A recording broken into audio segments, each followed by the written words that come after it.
Mr. President, The Majority Leader.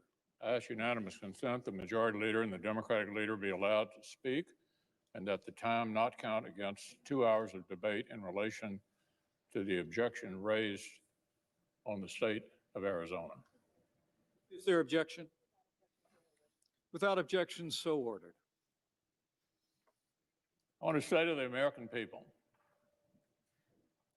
the United States Senate will not be intimidated. We will not be kept out of this chamber by thugs, mobs, or threats. We will not bow to lawlessness or intimidation. We are back at our posts. We will discharge our duty under the Constitution and for our nation. And we're going to do it tonight.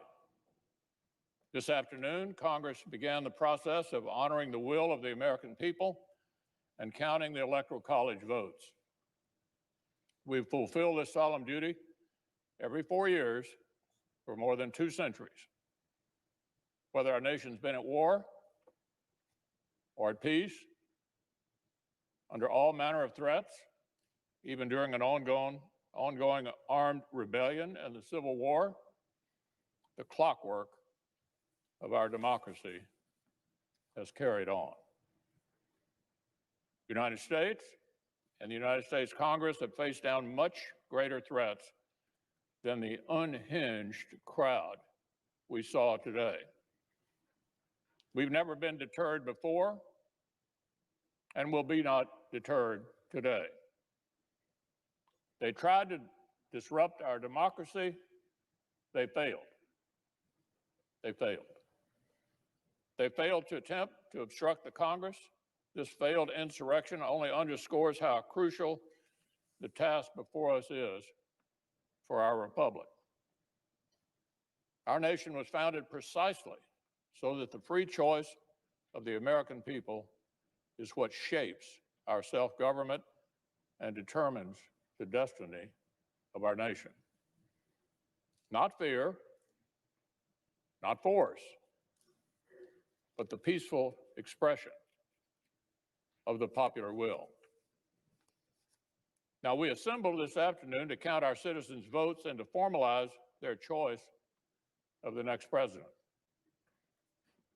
Now we're going to finish exactly what we started. We'll complete the process the right way, by the book. We'll follow our precedents, our laws, and our Constitution to the letter. And we will certify the winner of the 2020 presidential election. Criminal behavior will never dominate the United States Congress. This institution is resilient. Our democratic republic is strong. The American people deserve nothing less.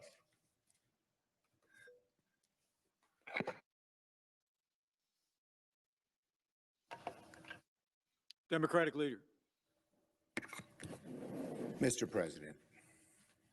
Mr. President, it is very, very difficult to put into words what has transpired today. I have never lived through or even imagined an experience like the one we have just witnessed in this Capitol. President Franklin Roosevelt set aside December 7th, 1941, as a day that will live in infamy. Unfortunately, we can now add January 6th, 2021, to that very short list of dates in American history that will live forever in infamy. This temple to democracy was desecrated, its windows smashed, our offices vandalized.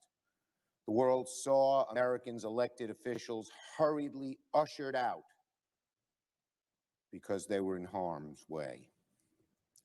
The House and Senate floors were places of shelter until the evacuation was ordered, leaving rioters to stalk these hallowed halls. Lawmakers and our staffs Average citizens who love their country, serve it every day, feared for their lives. I understand that one woman was shot and tragically lost her life.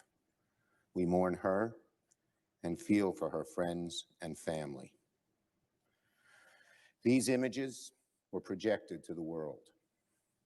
Foreign embassies cabled home their home capitals to report the harrowing scenes at the very heart of our democracy.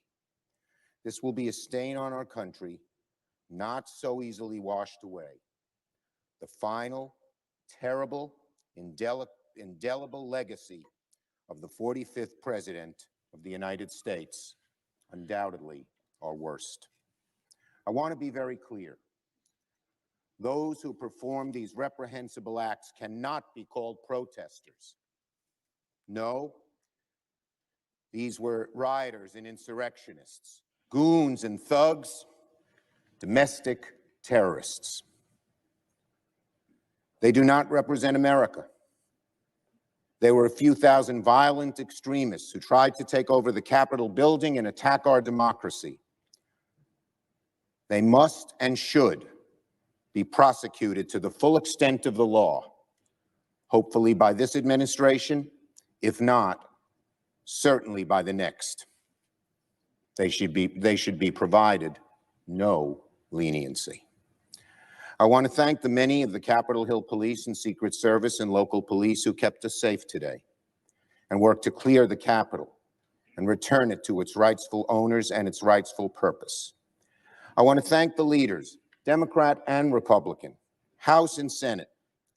It was Speaker Pelosi, Leader McConnell, Leader McCarthy, and myself who came together and decided that these thugs would not succeed, that we would finish the work of that our Constitution requires us to complete in the very legislative chambers of the House and Senate that were desecrated, but we know always belong to the people and do again tonight.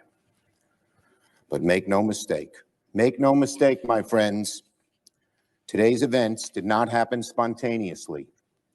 The president who promoted conspiracy theories that motivated these thugs, the president who exhorted them to come to our nation's capital, egged them on. He hardly ever discourages violence and more often encourages it. This president bears a great deal of the blame. This mob was in good part President Trump's doing, incited by his words, his lies. This violence, in good part, his responsibility, his everlasting shame. Today's events certainly would not have happened without him. Now, January 6th will go down as one of the darkest days in recent American history. A final warning to our nation about the consequences of a demagogic president, the people who enable him, the captive media that parrots his lies, and the people who follow him as he attempts to push America to the brink of ruin. As we reconvene tonight, let us remember, in the end, all this mob has really accomplished is to delay our work by a few hours. We will resume our responsibilities now, and we will finish our task tonight. The House and Senate chambers will be restored good as new and ready for legislating in short order. The counting of the electoral votes is our sacred duty. Democracy's roots in this nation are deep, they're strong, and they will not be undone, ever, by a group of thugs. Democracy will triumph, as it has for centuries. So to my fellow Americans who were shocked and appalled and who are worried about the future of this country, let me speak to you directly. The divisions in our country clearly run deep, but we are a resilient, forward-looking, and optimistic people, and we will begin the hard work of repairing this nation tonight, because here in America, we do hard things. In America, we always overcome our challenges. Yield the floor. Mr. President, Majority Leader. I yield 2 minutes to the senator from Oklahoma, Senator Lankford.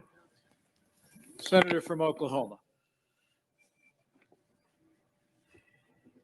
The Vice President, you said things more eloquently than how we say it in Oklahoma. In Oklahoma, we'd say something like, why in God's name would someone think attacking law enforcement and occupying the United States Capitol is the best way to show that you're right? Why would you do that? Rioters and thugs don't run the Capitol. We're the United States of America. We disagree on a lot of things, and we have a lot of spirited debate in this room. But we talk it out, and we honor each other, even in our disagreements.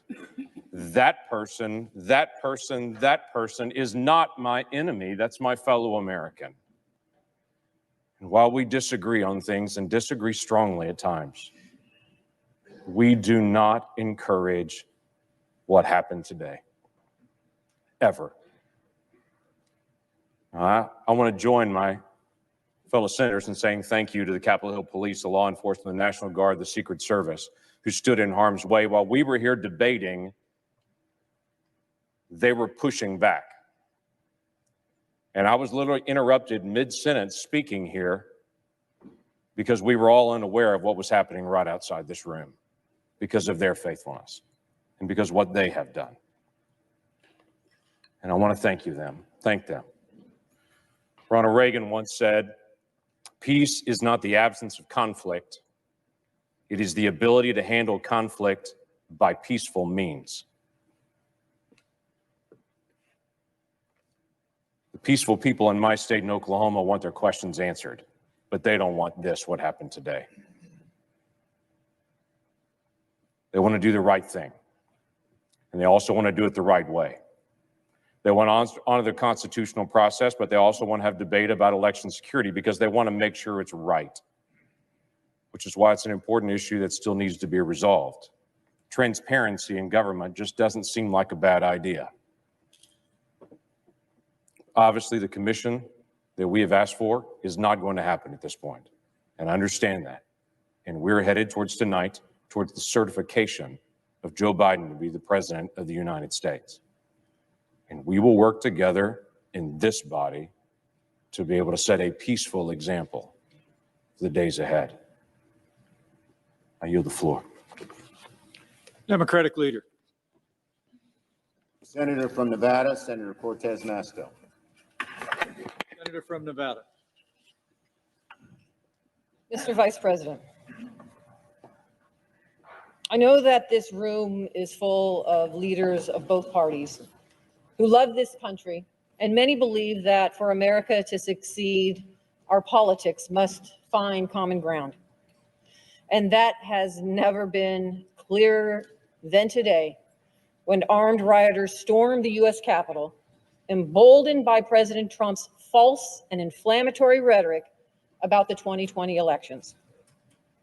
I believe that we in this chamber have a special duty as leaders to work together to lower the temperature of our politics. And I hope that my colleagues who have questioned the legitimacy of this election in Arizona and all of these other states now see the dire and dangerous consequences of sowing doubt and uncertainty. I also know that as U.S. senators, we all take solemnly the oath we swear to support and defend the Constitution of the United States against all enemies, foreign and domestic. At this moment in history, I can think of nothing more patriotic than renewing our faith in the charters of freedom that our founding fathers crafted for our republic, starting with the fundamental American principle in our Declaration of Independence that governments derive their just powers from the consent of the governed. The people have spoken in this election, and our only job here today is to do what they ask. It is not to argue election security. That's not the place for what we are doing today. Our Constitution specifically reserves to the people the right to meet in their respective states and vote for the president and vice president. As a result, individual states oversee and implement the election process, not the federal government. To guard against fraud or irregularities in the voting process, the states are required to have robust election security measures. Likewise, state legislatures have the opportunity to examine evidence of voter fraud before they certified their electoral college votes. And our courts, from district courts to the United States Supreme Court, adjudicate legal challenges and election disputes. All of those things happened after the 2020 election. State houses and courts across the country took allegations of voter fraud seriously and followed the constitutional process to hear challenges to this year's elections. No state found evidence of any widespread voter fraud, and neither did any court ask to review the state's findings. In Arizona, Republican Governor Doug Ducey, Democratic Secretary of State Katie Hobbs, Republican Attorney General Mark Brnovich, and State Supreme Court Chief Justice Robert Brutinel all certified the results of the election on November 30th. And we have heard Arizonans have been voting by mail for almost 30 years. And Governor Ducey has expressed confidence in the state's process numerous times. In November, he said, "We do elections well here in Arizona. The system is strong, and that's why I have bragged on it so much." He further stated, "We have some of the strongest election laws in the country, laws that prioritize accountability and clearly lay out our procedures for conducting, canvassing, and even contesting the results." And they are right. Arizona has one of the most transparent election processes in the country, with built-in accountability, starting with internal auditing. We have heard unfounded allegations that voting machines in Arizona and elsewhere somehow changed vote tallies or somehow improperly rejected ballots while claiming to accept them. These allegations all ignore the fact that Arizona counties conducted ballot audits by hand to double-check the machine counts, and these audits found no widespread fraud or irregularities. Maricopa County, the county where more than 60% of the state population resides, conducted a post-election hand count audit in the week after the election, which showed perfect 100% accuracy in the machine tabulations. So why would we need, my colleagues, to call for a 10-day emergency audit to be conducted by a legislative commission when it's already been done by the state of Arizona? What happened to states' rights? The audit involved checking ballots for the presidential election, but also ballots for federal and state legislative elections. The audit report shows every precinct's machine and hand count totals for each of the races audited. And for every single race in every precinct, the difference between the hand count and the machine count was 0. Maricopa's audit report stated no discrepancies were found by the hand count audit boards. Seeking to find any reason to contest these results, some of the state Republicans then tried to claim that Maricopa County failed to follow state law in conducting this audit by selecting voting center locations to audit instead of voting precincts. This was wrong. And this too went to a court. In rejecting this claim, state court in Arizona found that the county followed the properly issued guidance on hand audit procedures from the Arizona Secretary of State. And the court found that Maricopa County officials, therefore, could not lawfully have performed the hand count audit the way the plaintiffs wanted it done. If they had done so, they would have exposed themselves to criminal punishment. The senator's 5 minutes is expired. Thank you, Mr. Vice President. I would close by just saying, please, my colleagues, do not disenfranchise the voters of Arizona and certify their votes tonight. Thank you. Majority Leader. Mr. President, I yield up to 5 minutes to the senator from Utah, Senator Lee. Senator from Utah. Mr. President, at the time I prepared my remarks for today, it seems like a lifetime ago. A lot's changed in the last few hours. And so I'm going to deliver some of the same remarks, but it has a little bit of a different feel than it would have just a few hours ago. My thoughts and prayers go out to the family members of those who have been injured or killed today. My heartfelt gratitude goes out to the Capitol Hill Police who valiantly defended our building and our lives. While it's true that legitimate concerns have been raised with regard to how some of the key battleground states conducted their presidential elections, this is not the end of the story. We each have to remember that we've sworn an oath to uphold, protect, and defend this document, written nearly 2.5 centuries ago by wise men raised up by God to that very purpose. That document makes clear what our role is and what it isn't. It makes clear who does what when it comes to deciding presidential elections. You see, because in our system of government, presidents are not directly elected. They're chosen by presidential electors. And the Constitution makes very clear under Article 2, Section 1, that the states shall appoint presidential electors according to procedures that their legislatures develop. Then comes the 12th Amendment. It explains what we're doing here today in the Capitol. It explains that the President of the Senate, the Vice President of the United States, shall open the ballots, and the votes shall then be counted. It's those words that confine, define, and constrain every scrap of authority that we have in this process. Our job is to open and then count. Open, then count. That's it. That's all there is. Now, there are, of course, rare instances in which multiple slates of electors can be submitted by the same state. That doesn't happen very often. It happened in 1960, it happened in 1876.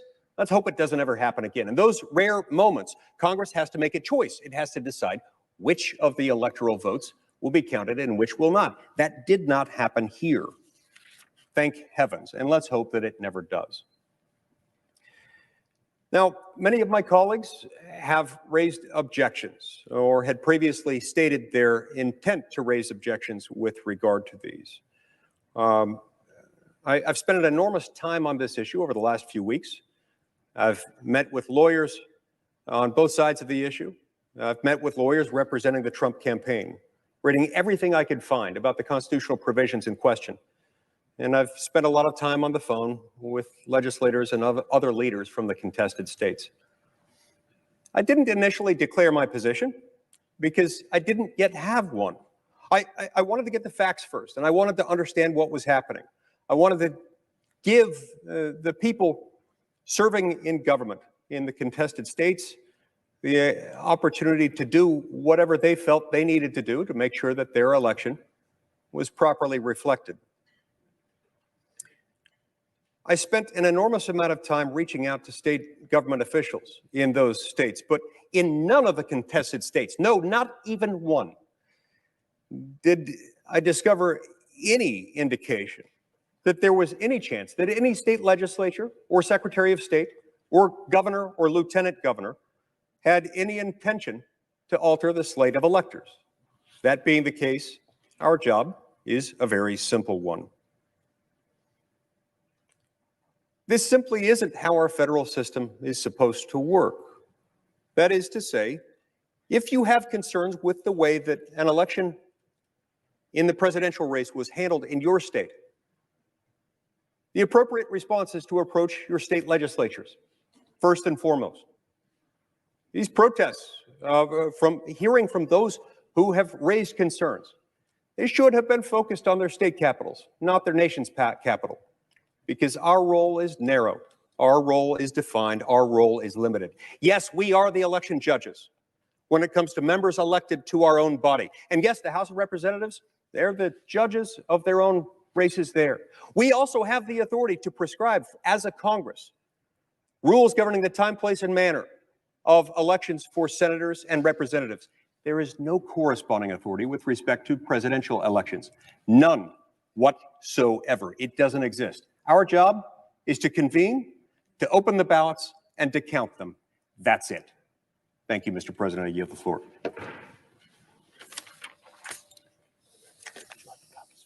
Democratic leader. Colorado, Mr. Bennett. Senator from Colorado. Thank you, Mr. Vice President. Thank you, Mr. President. Colleagues, it's been a terrible day for everybody here and for our country. One of the things I was thinking about today is something I often think about when I'm on this floor, which is that the founders of this country, the people that wrote our Constitution, actually knew our history better than we know our history. And I was thinking about that history today as we saw the mob riot in Washington, D.C., thinking about what the founders were thinking about when they wrote our Constitution, which was what happened to the Roman Republic, when armed gangs doing the work for politicians prevented Rome from casting their ballots for consuls, for praetors, for senators. These were the offices in Rome. And these armed gangs ran through the streets of Rome, keeping elections from being started, keeping elections from ever being called. And in the end, because of that, the Roman Republic fell and a dictator took its place. And that was the end of the Roman Republic, or any republic for that matter, until this beautiful Constitution was written in the United States of America. So it is my fervent hope that the way that we respond to this today, my dear colleagues, is that we give the biggest bipartisan vote we can in support of our democracy and in support of our Constitution and in rejection for what we saw today and what the Roman Republic saw in its own time. There's a tendency around this place, I think, to always believe that we're the first people to confront something when that's seldom the case, and to underappreciate what the effect of our actions will be. We need to deeply appreciate in this moment our obligation to the Constitution, our obligation to the democracy, our obligation to the Republic. There are people in this chamber that have twisted the words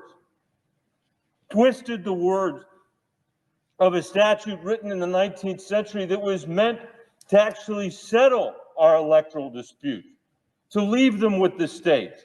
As the senator from Utah was saying, to give us a ministerial role, except in very rare circumstances. That's what that law is about, that the senator of Texas was talking about today. And that's the law that's leading us to be asked to overturn the judgments of 60 courts in America, many of them courts in Arizona, some of whom have howled the president's lawyers out of the courtrooms because there's no evidence of fraud. And by the way, the fact that 37% or 39% of Americans think there's no evidence of fraud or think there's evidence of fraud does not mean there is fraud. If you turned a blind eye to a conspiracy theory, you can't now come to the floor of the Senate and say you're ignoring the people who believe the election was stolen. Go out there and tell them the truth, which is that every single member of this Senate knows this election wasn't stolen. And that we, just as in the Roman Republic, have a responsibility to protect the independence of the judiciary from politicians who will stop at nothing to hold on to power. There's nothing new about that either. That's been true since the first republic was founded. So now we find ourselves in a position just days after many senators here swore an oath to uphold and defend the Constitution. Every single member of the House of Representatives swore the same oath as well. And I think we've got a solemn obligation and responsibility here to prove once again that this country is a nation of laws and not of men. And the only result that we can reach together is one that rejects the claim of the senator from Texas and the other members of the House and Senate who seek to overturn the decisions that are made by the states, by the voters in the states, and by the courts. If we follow what they have proposed, we will be the ones that will have disenfranchised every single person who cast a vote in this election, whether they voted for the president or they didn't. I urge you to reject this, and I deeply appreciate the opportunity to serve with every single one of you. Thank you, Mr. President. Majority Leader. I yield up to 5 minutes to the senator from Georgia, Senator Loeffler. Senator from Georgia.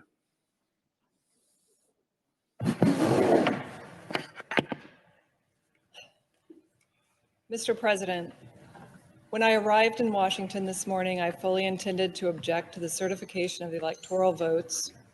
However, the events that have transpired today have forced me to reconsider, and I cannot now in good conscience object to the certification of these electors. The violence, the lawlessness, and siege of the halls of Congress are abhorrent and stand as a direct attack on the very institution my objection was intended to protect, the sanctity of the American democratic process. And I thank law enforcement for keeping us safe. I believe that there were last-minute changes to the November 2020 election process and serious irregularities that resulted in too many Americans losing confidence not only in the integrity of our elections, but in the power of the ballot as a tool of democracy. Too many Americans are frustrated at what they see as an unfair system. Nevertheless, there is no excuse for the events that took place in these chambers today, and I pray that America never suffers such a dark day again. Though the fate of this vote is clear, the future of the American people's faith in the core institution of this democracy remains uncertain. We as a body must turn our focus to protecting the integrity of our elections and restoring every American's faith that their voice and their vote matters. America is a divided country with serious differences, but it is still the greatest country on earth. There can be no disagreement that upholding democracy is the only path to preserving our republic. I yield the floor.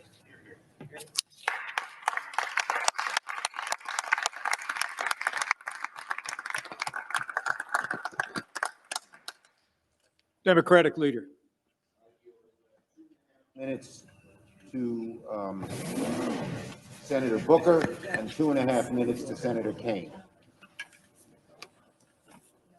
In reverse order. Mr. President and my colleagues, Senator from Virginia. I applaud the comments of my colleague from Georgia deeply. My first job after school was in Macon, Georgia, working for a federal judge, Lanier Anderson.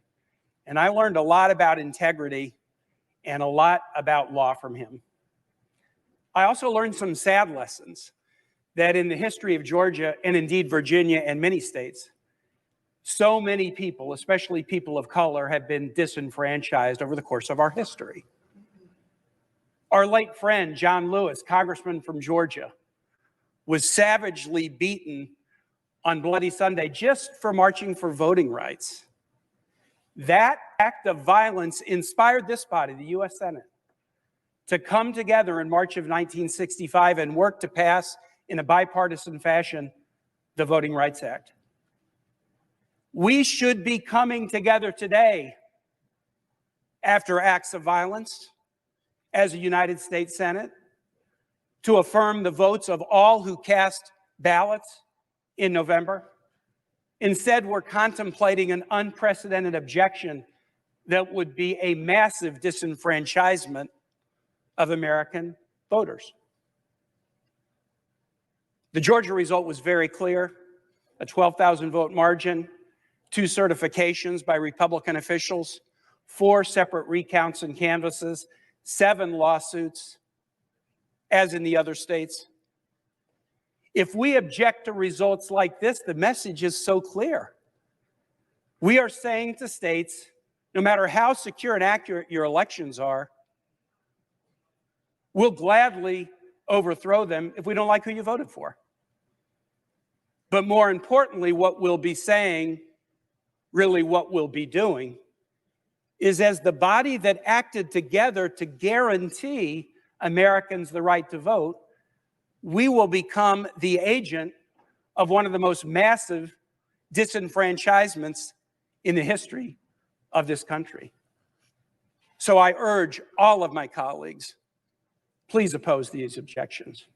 Thank you, and I yield to my colleague from New Jersey. Senator from New Jersey.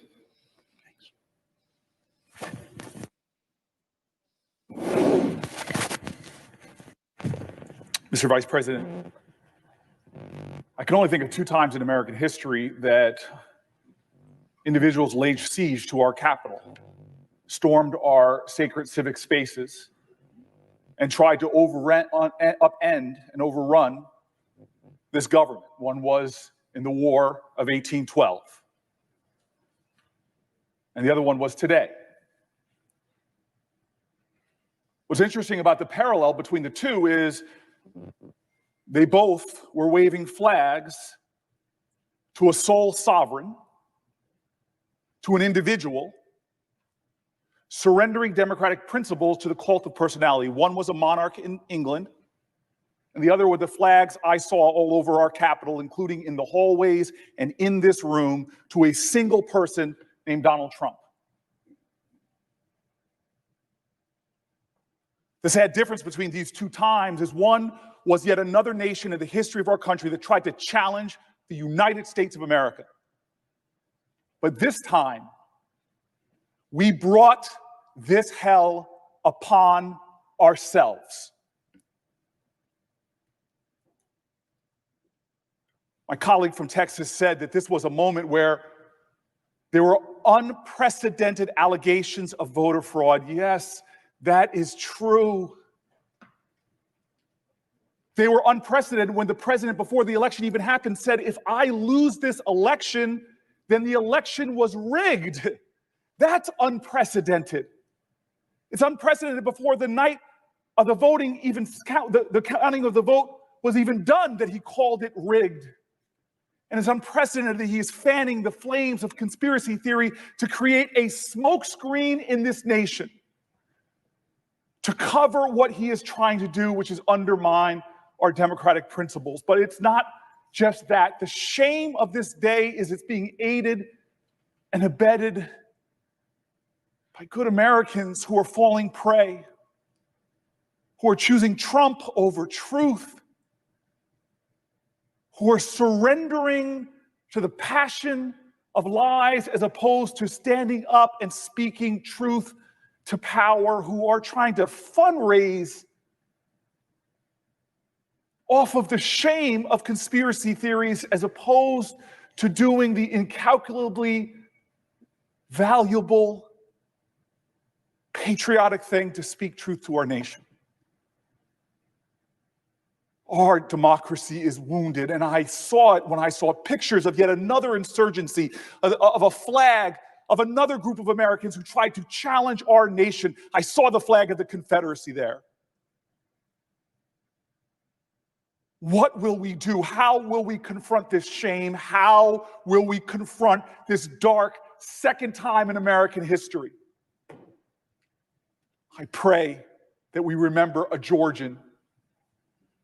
In his words, all I can say is we must in spirit join together like those Georgians on a bridge called the Edmund Pettus, who joined hands, who were called threats to our democracy, who were called outrageous epithets when they sought to expand our democracy, to save it and to heal it, when they joined arm in arm and said what we should say now, commit ourselves to that ideal, that together we shall overcome. Majority Leader. Mr. President, I yield up to 5 minutes to the Senator from Nebraska, Senator Sass. Senator from Nebraska. Mr. President, thank you. And Mr. Vice President, let me just say before I begin, thank you for the way you have fulfilled your constitutional duties and your oath of office today. It obviously hasn't been easy. Colleagues, today has been ugly. And when I came to the floor this morning, I planned to talk about the lesson of 1801, because I'm kind of a history nerd, and I wanted to celebrate the glories of the peaceful transition of power across our nation's history. It feels a little naive now to talk about ways that American civics might be something that could unite us and bring us back together. 1801 blew everybody's mind all over the world, by the way.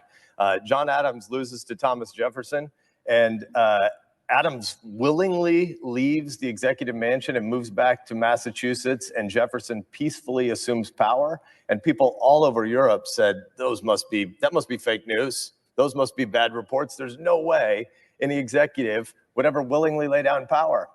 And yet Adams, in defeat, did something glorious to give all of us a gift. I wanted to celebrate that, and it feels a little bit harder now. This building has been desecrated. Blood has been spilled in the hallways. I was with octogenarian members of this chamber that needed to have troops and police stabilize them to get down the stairs at a time when a lot of our staffs were panicked and under their desks and not knowing what was going to happen to them. It was ugly today. But you know what? It turns out that when something's ugly, talking about beauty isn't just permissible. Talking about beauty is obligatory in a time like that. Why? Why would we talk about beauty after the ugliness of today?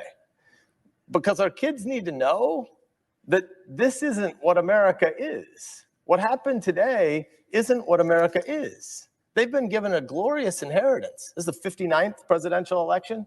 If the vice president wasn't the chair, and if the president pro tem was, I'd have made some joke that Chuck Grassley has voted in 2/3 of those 59 presidential elections. He's laughing. It's not as good as Hit Dear, Dear Dead, but it's still got a Grassley laugh. I don't think we want to tell the Americans that come after us that this republic is broken, that this is just a banana republic, that our institutions can't be trusted. I don't think we want that. We don't want that in this body. We don't want that in our hometowns. I don't think we want to tell our kids that America's best days are behind us, because it's not true. That's not who we are. America isn't Hatfield's and McCoy's blood feud forever. America's a union. There's a lot that's broken in this country, but not anything that's so big that the American people can't rebuild it, that freedom and community and entrepreneurial effort and that neighborhoods can't rebuild. Nothing that's broken is so big that we can't fix it. Generations of our forefathers and our foremothers, probably not a word, our ancestors, have spilled blood to defend the glories of this republic. Why would they do that? Because America is the most exceptional nation in the history of the world, and because the Constitution is the greatest political document that's ever been written. Most governments in the past have said might makes right, and we saw some of that hooligan nuttery today. Might makes right. No, it doesn't. God gives us rights by nature, and government is just our shared project to secure those rights. America has always been about what we choose to do together, the way we reaffirm our constitutional system, where we've got some governmental tasks, and we all in this body could do better at those governmental tasks, but the heart of America is not government. The center of America is not Washington, D.C. The center of America is the neighborhoods where 330 million Americans are raising their kids and trying to put food on the table and trying to love their neighbor. That's the center of America. We're not supposed to be the most important people in America. We're supposed to be servant leaders who try to maintain a framework for ordered liberty so that there's a structure that back home where they live, they can get from the silver frame of structure and order to the golden apple at the center, as Washington would have said it, which is the things that they build together. The places where they coach Little League, the places where they invite people to synagogue or church. Sometimes the big things we do together are governmental, like kicking Hitler's ass or like going to the moon. Sometimes there is governmental stuff, but the heart of America is about places where moms and dads are raising kids, and we're supposed to serve them by maintaining order and by rejecting violence. You can't do big things like that if you hate your neighbors. You can't do big things together as Americans if you think other Americans are the enemy. Look, there's a lot of uncertainty about the future. I get it. There's a lot that does need to be rebuilt. But if you're angry, I want to beg you, don't let the screamers who monetize hate have the final word. Don't let nihilists become your drug dealers. There are some who want to burn it all down. We met some of them today, but they aren't going to win. Don't let them be your prophets. Instead, organize, persuade, but most importantly, love your neighbor. Visit the widower down the street who's lonely, no one tell anybody that his wife died and he doesn't have a lot of friends. Shovel somebody's neighbor, or shovel somebody's driveway. You can't hate somebody who just shoveled your driveway. The heart of life is about community and neighborhood, and we're supposed to be servant leaders. The constitutional system is still the greatest order for any government ever, and it's our job to steward it and protect it. Let's remember that today when we vote.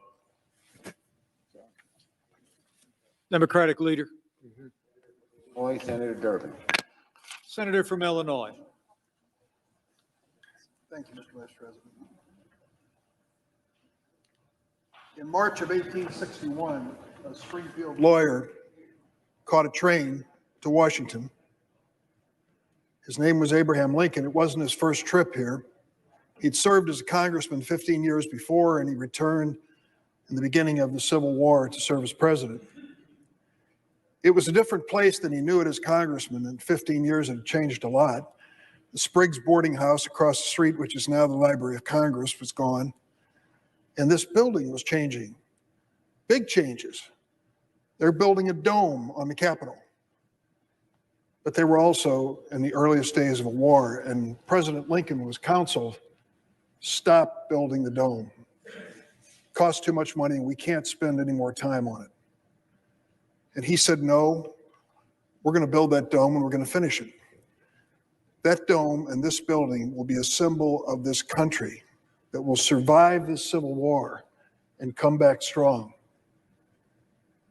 So they built the dome, they won the war, and since those days, that dome and this building have been a symbol to this country, a symbol of unity and of hope. Tourists come through here before COVID-19 by the tens of thousands. And if you've ever noticed their tours, they're often shushed. People are saying, show some respect for this building. We know this building in the Rotunda as a place where some of the greatest American heroes of both political parties lie in state, and we go there to honor them. We know this building because we work here. We enact laws here that change America. We gather for State of the Union messages from presidents and honor the people in the gallery. This is a special place. This is a sacred place. But this sacred place was desecrated by a mob today on our watch. This temple to democracy was defiled by thugs who roamed the halls and sat in that chair, Mr. Vice President, the one that you vacated at 2:15 this afternoon, sat and posed for pictures, those who were roaming around this chamber. What brought this on? Did this mob spring spontaneously from America? No. This mob was invited to come to Washington on this day by this president for one reason, because he knew the Electoral College vote was going to be counted this day. He wanted this mob to disrupt the constitutional process which we are part of. This mob was inspired by a president who cannot accept defeat. If you wonder whether I'm going too far in what I say, just read the transcript with the Secretary of State from Georgia and listen to this president's wild conspiracy theories, one after the other, swatted down by that Republican elected official and his attorney as having no basis in fact. This president begs, he coaxes, he even threatens that Secretary of State to find the votes he needs. In any other venue, that would be a simple, obvious crime. The lengths he will go to are obvious. The Texas senator says to us, well, many people still agree with him, you know, when it gets down to the bottom line. Many people have fallen for this presidential position that it must have been a rigged election if I lost. Well, I would say that after we've lost count. 57 lawsuits, 62 lawsuits. I've heard so many numbers. After 90 different judges, after this president took his case, the best he could put together, to the highest court in the land across the street, where he has personally chosen 3 justices on the Supreme Court, I say to the senator from Texas, you know much more about that court than I do. I don't believe they let that paper that he sent up there even hit the desk before they laughed it out of the court. And that's the best he had to offer. No evidence whatsoever of this rigged election and this fraudulence. The senator from Texas says, we just want to create a little commission. 10 days, we're going to audit all the states, particularly the ones in contention here, and find out what actually occurred. And it really draws its parallel in 1876, Hayes and Tilden. Don't forget what that commission, that so-called political compromise, achieved. It was not just some ordinary governmental commission. It was a commission that killed Reconstruction, that established Jim Crow, that even after a civil war which tore this nation apart, it re-enslaved African Americans. And it was a commission that invited the voter suppression we are still fighting today in America. Let me close by saying this. The vote we're going to have here is a clear choice of whether we are going to feed the beast of ignorance or we are going to tell the truth to the American people. We saw that beast today roaming the halls. Let's not invite it back. Majority Leader. President, I yield up to 5 minutes to the senator from Kansas, Senator Marshall. Senator from Kansas. Thank you, Mr. President.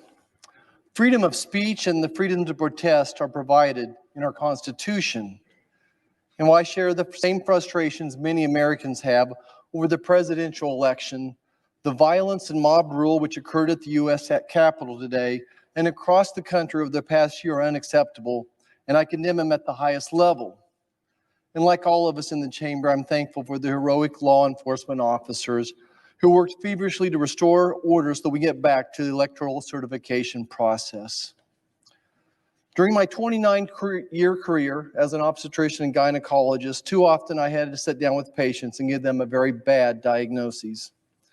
It might have been a young mother of 3 who I delivered all 3 of her babies, now with metastatic breast cancer, or perhaps another woman with advanced cervical or ovarian cancer, all with a very challenging prognosis. But before I sat down with each one of those patients, I carefully reviewed all their labs, their x-rays, and their pathology to make sure I had the facts straight. But at the end of the day, my final recommendation was always going to be a recommendation from my heart. I want my fellow Kansans and all Americans to know that I've given as much consideration and thought surrounding the issue objecting to a state's electoral college votes as I did considering the treatment plan for a serious health concern. And today's decision, once again, is from my heart. Mr. President, I rise today to restore integrity to our republic. And I rise to join the many of our colleagues who are all concerned for current and future generations. We must restore faith and confidence in one of our republic's most hallowed patriotic duties, voting.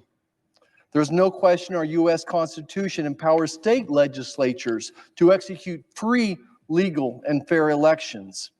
Unfortunately, in several states, the clear authority of those state legislatures to determine the rules for voting were usurped by governors, secretaries of states, and activist courts. Our laws and Constitution should always be followed, especially in a time of crisis. I don't rise and undo a state's legally obtained electoral college votes. Rather, I rise in hopes of improving the integrity of the ballot to hold states accountable to the time-proven constitutional system of the electoral college. This is why I urge the formation of an electoral commission to give constructive suggestions and recommendations that states can make to make our elections once again safe, free, and fair after a year of jarring irregularities. We must and will have a peaceful transition to power. To all my fellow Americans, I have no doubt that our republic can go stronger through this difficult day. May God bless this great republic. Thank you, Mr. President. I yield back. Democratic Leader. Senator Duckworth. Senator from Illinois. President, In 2004, I packed up my rucksack, laced up my boots, and deployed to Iraq, ready to sacrifice whatever was asked of me, all because I loved this nation, willing to sacrifice my life if needed. Because I believe in the sanctity of our electoral system, which had declared George W. Bush my commander-in-chief. I earned my wounds, proudly fighting in a war I did not support, on the orders of a president I did not vote for, because I believed in, and I still do believe in, the values of our nation, because I believe in a government of, by, and for the people, where voters choose who leads them, not the other way around. I have spent my entire adult life defending our democracy, but I never thought it would be necessary to defend it from an attempted violent overthrow in our nation's own Capitol building. Well, I refuse to let anyone intent on instigating chaos or inciting violence deter me from carrying out my constitutional duties. You know, when my Army buddies and I raised our right hands, when the 45,000 troops in Arizona raised their right hands and swore to protect and defend the Constitution, we did not qualify our oath by saying that we'd follow orders only when the commander-in-chief was someone whose election we were happy with. Just like when every senator in this chamber was sworn into office, we didn't mutter under our breath that we discharge our duties only when it served our political interests or helped us to avoid the wrath of a petty, insecure, wannabe tin pot dictator on the precipice of losing power and relevance. No, there is no ambiguity here. Joe Biden won the election with a record number of votes.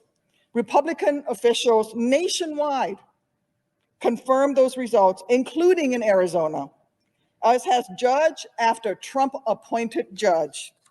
Even Trump's attorney general admitted that the United States Department of Justice had not found widespread fraud that would have affected the outcome. Yet still, many of my Republican colleagues are asking us to ignore all of that. With no evidence of their own, they're asking us to ignore court rulings, ignore Republican election officials, and even worse, ignore the will of the people across this vast, great nation. By trying to overturn this election, they are placing more trust in Reddit conspiracy theories over the Constitution, proving that appeasing Trump is more important to them than protecting the most basic tenet of our republic, the adherence to free and fair elections. There's one thing I know, it's that my troops didn't sign up to defend our democracy in war zones thousands of miles away, only to watch it crumble in these hallowed halls here at home. Yet that is what this effort amounts to, an attempt to subvert our democracy, and in the process, it is threatening what makes America American. Because in this country, the power of the people has always mattered more than the people in power. That is the ideal that this nation was founded upon. That is why a few patriots threw some tea in Boston Harbor, why Washington crossed the Delaware, why suffragists were arrested a century ago, and why my friend John Lewis crossed that bridge in Selma in 1965. It is why millions spent a Tuesday in November standing in line, braving a pandemic to make their voices heard. Listen, this administration has always had an adversarial relationship with the truth. Trump always cries conspiracy, always foments chaos whenever something doesn't go his way. But today, we here in this chamber have the opportunity to prove that here in this country, truth matters, that right matters, that the will of the people matters more than the whims of any single powerful individual. I have no tea to throw in Boston Harbor tonight, and I regret that I have no rucksack to pack for my country, no Black Hawk to pilot,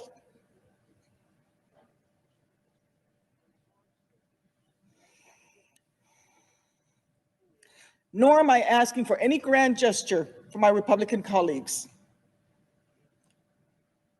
All that I'm asking of you is to reflect on the oaths that you have sworn, on the damage done to our union today, and on the sacrifices made by those who've given so much to this nation.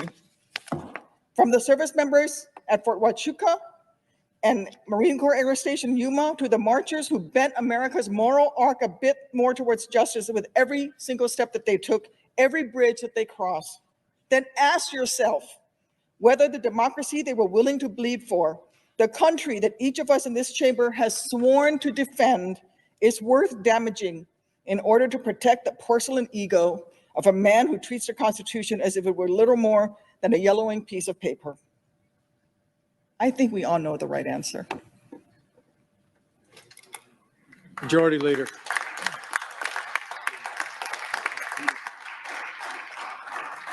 Mr. President, I yield up to 5 minutes to the senator from Kentucky, Senator Paul. Senator from Kentucky. I wrote a speech for today. I was planning to say that I fear the chaos of establishing a precedent that Congress can overturn elections. Boy, was I right. Chaos, anarchy. The violence today was wrong and un-American. The vote we are about to cast is incredibly important. Now more than ever, the question is, should Congress override the certified results from the states and nullify the states' rights to conduct elections? The vote today is not a protest. The vote today is literally to overturn elections. We've been told that this is a protest. Well, this is about an electoral commission. No, it's not. It's about whether to seat the electors that have been certified by a state. It's not about an electoral commission. It's not about a protest. You can go outside if you want to protest. This is about overturning a state certified election. If you vote to overturn these elections, wouldn't it be the opposite of what states' rights Republicans have always advocated for? This would doom the Electoral College forever. It was never intended by our founders that Congress have the power to overturn state certified elections. My oath to the Constitution doesn't allow me to disobey the law. I can't vote to overturn the verdict of states. Such a vote would be to overturn everything held dear by those of us who support the rights of states in this great system of federalism that was bequeathed to us by our founders.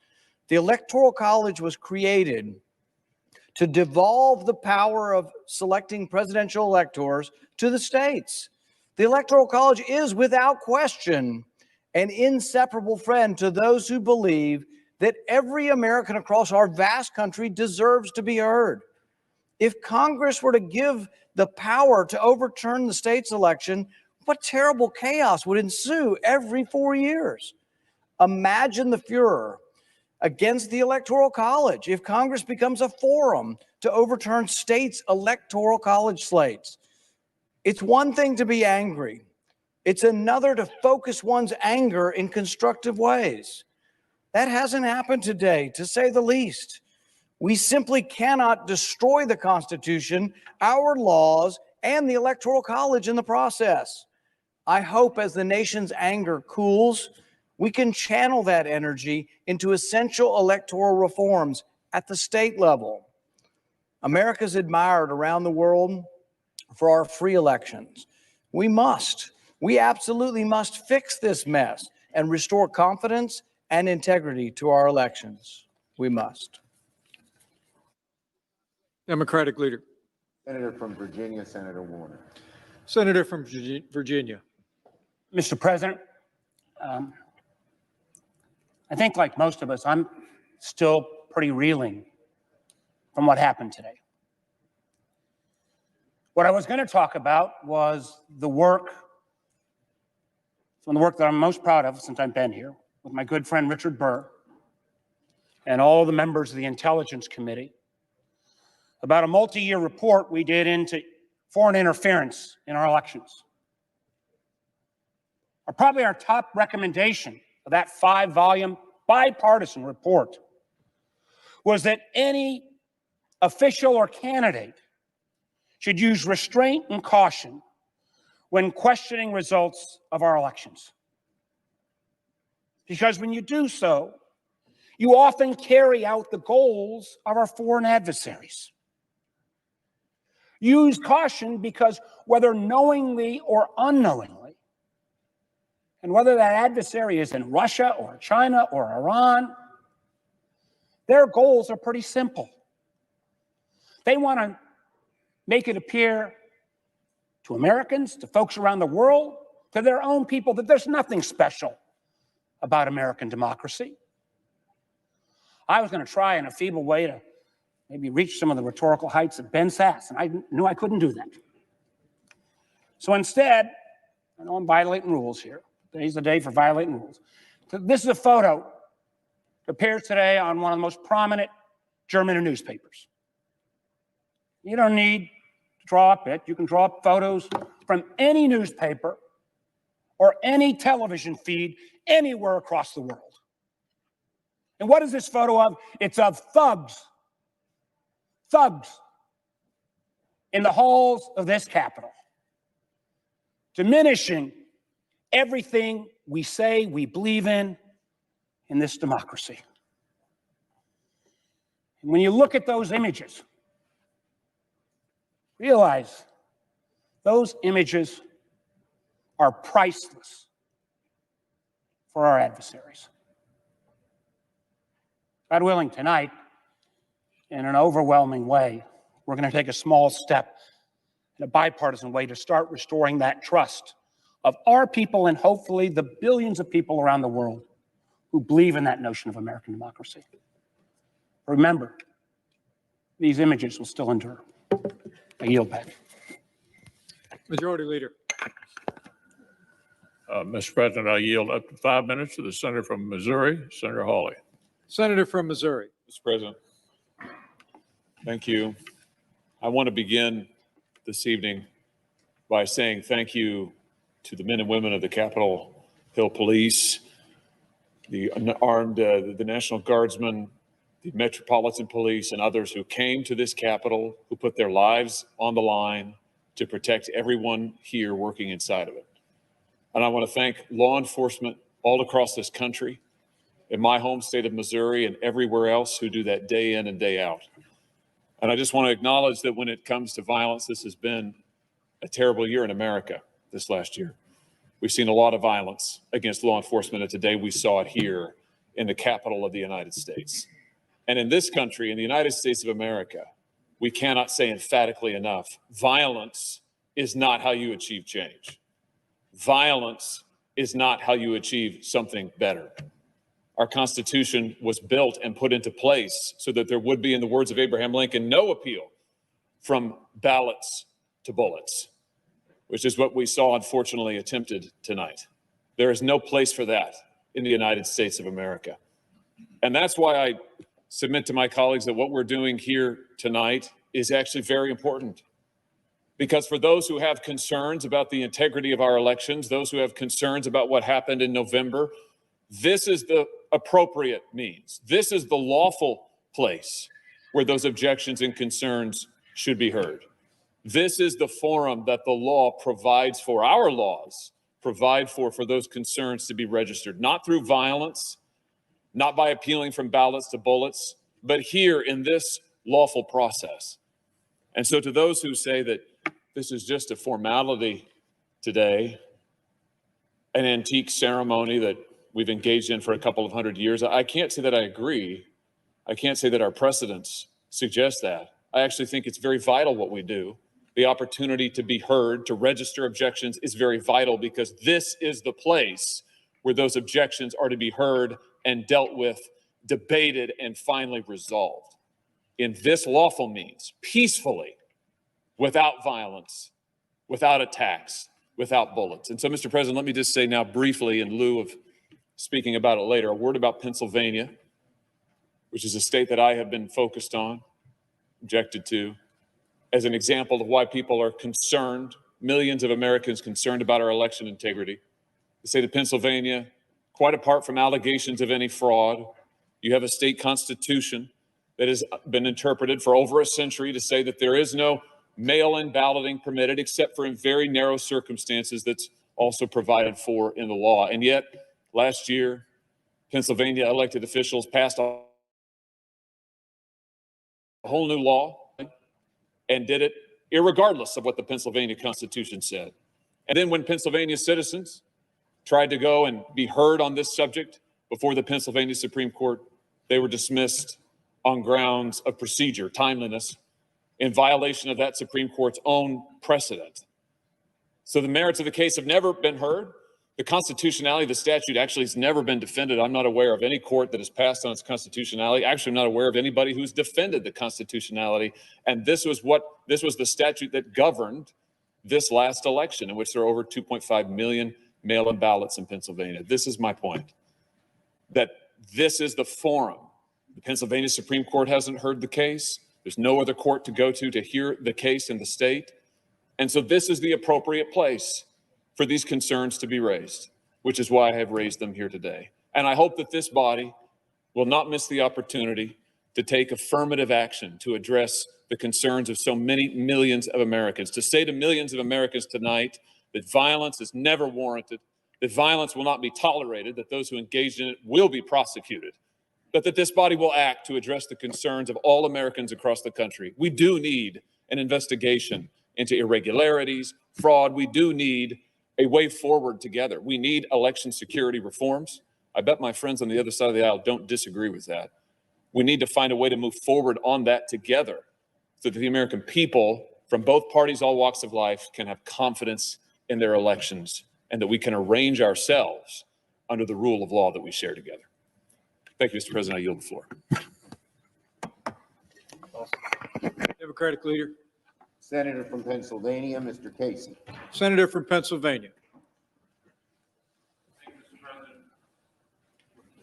I rise tonight to defend the people of the Commonwealth of Pennsylvania, to defend the more than 6.9 million voters who voted in this election, and to condemn in the strongest possible terms this attempt to disenfranchise the voters of Pennsylvania based upon a lie, a falsehood.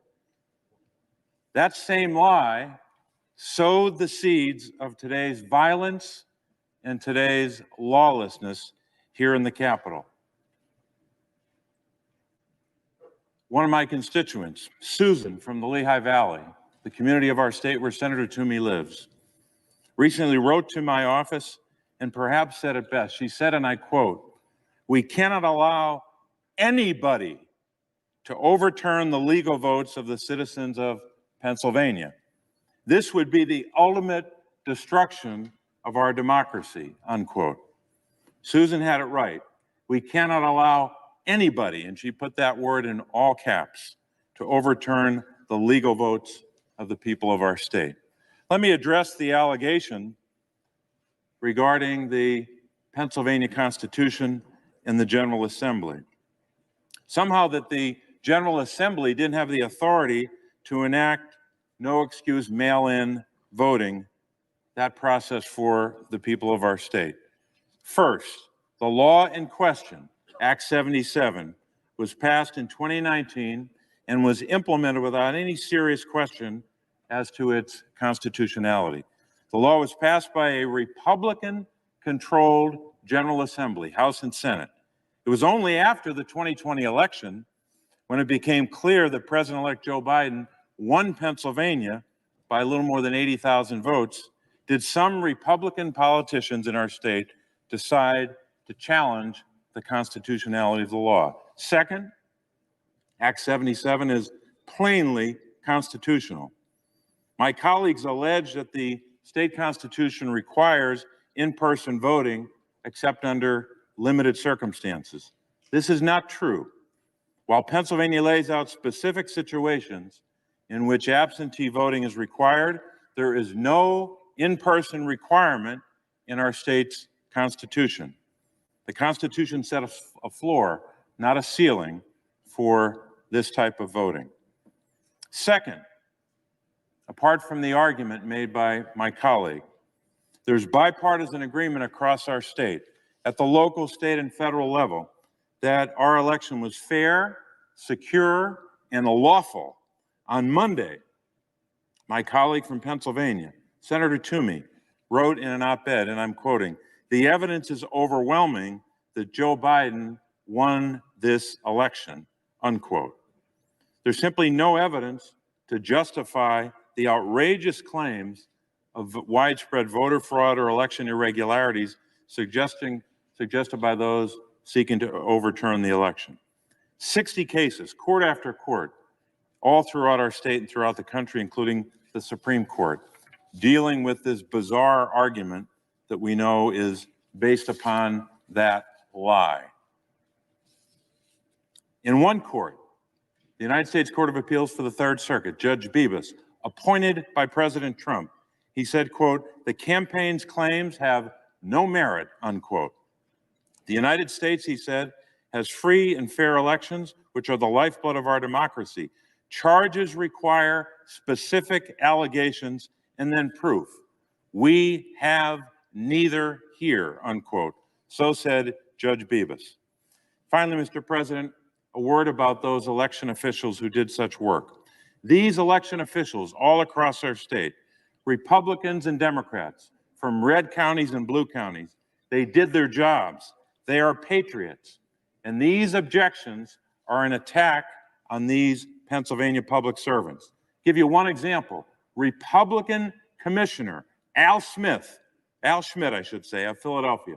He wrote, and I said, and he wrote, as I will quote as follows, quote, "There really should not be a disagreement, regardless of party affiliation, when we're talking about counting votes by eligible voters.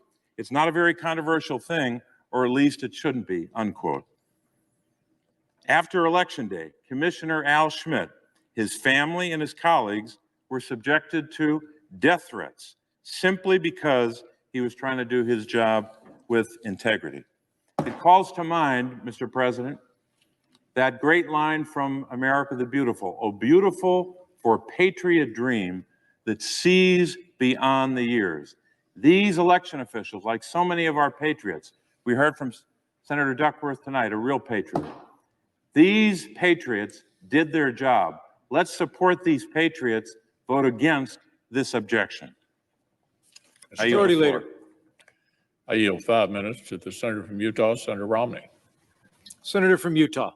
Mr. President, today was heartbreaking, and I was shaken to the core as I thought about the people I met in China and Russia and Afghanistan and Iraq and other places who yearn for freedom and who look to this building and these shores as a place of hope.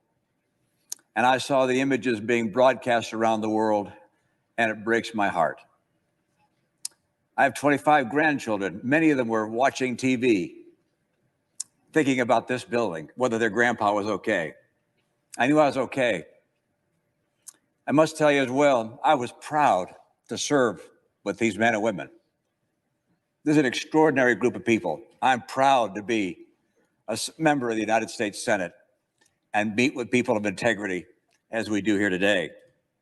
Now we gather due to a selfish man's injured pride and the outrage of supporters who he has deliberately misinformed for the past 2 months and stirred to action this very morning. What happened here today was an insurrection incited by the President of the United States. Those who choose to continue to support his dangerous gambit by objecting to the results of a legitimate democratic election will forever be seen as being complicit in an unprecedented attack against our democracy. Fairly or not, they'll be remembered for their role in this shameful episode in American history. That will be their legacy. I salute Senator Langford and Loeffler and Braun and Daines, and I'm sure others, who in the light of today's outrage have withdrawn their objection. For any who remain insistent on an audit in order to satisfy the many people who believe that the election was stolen, I'd offer this perspective. No congressional audit is ever going to convince these voters, particularly when the president will continue to say that the election was stolen. The best way we can show respect for the voters who are upset is by telling them the truth.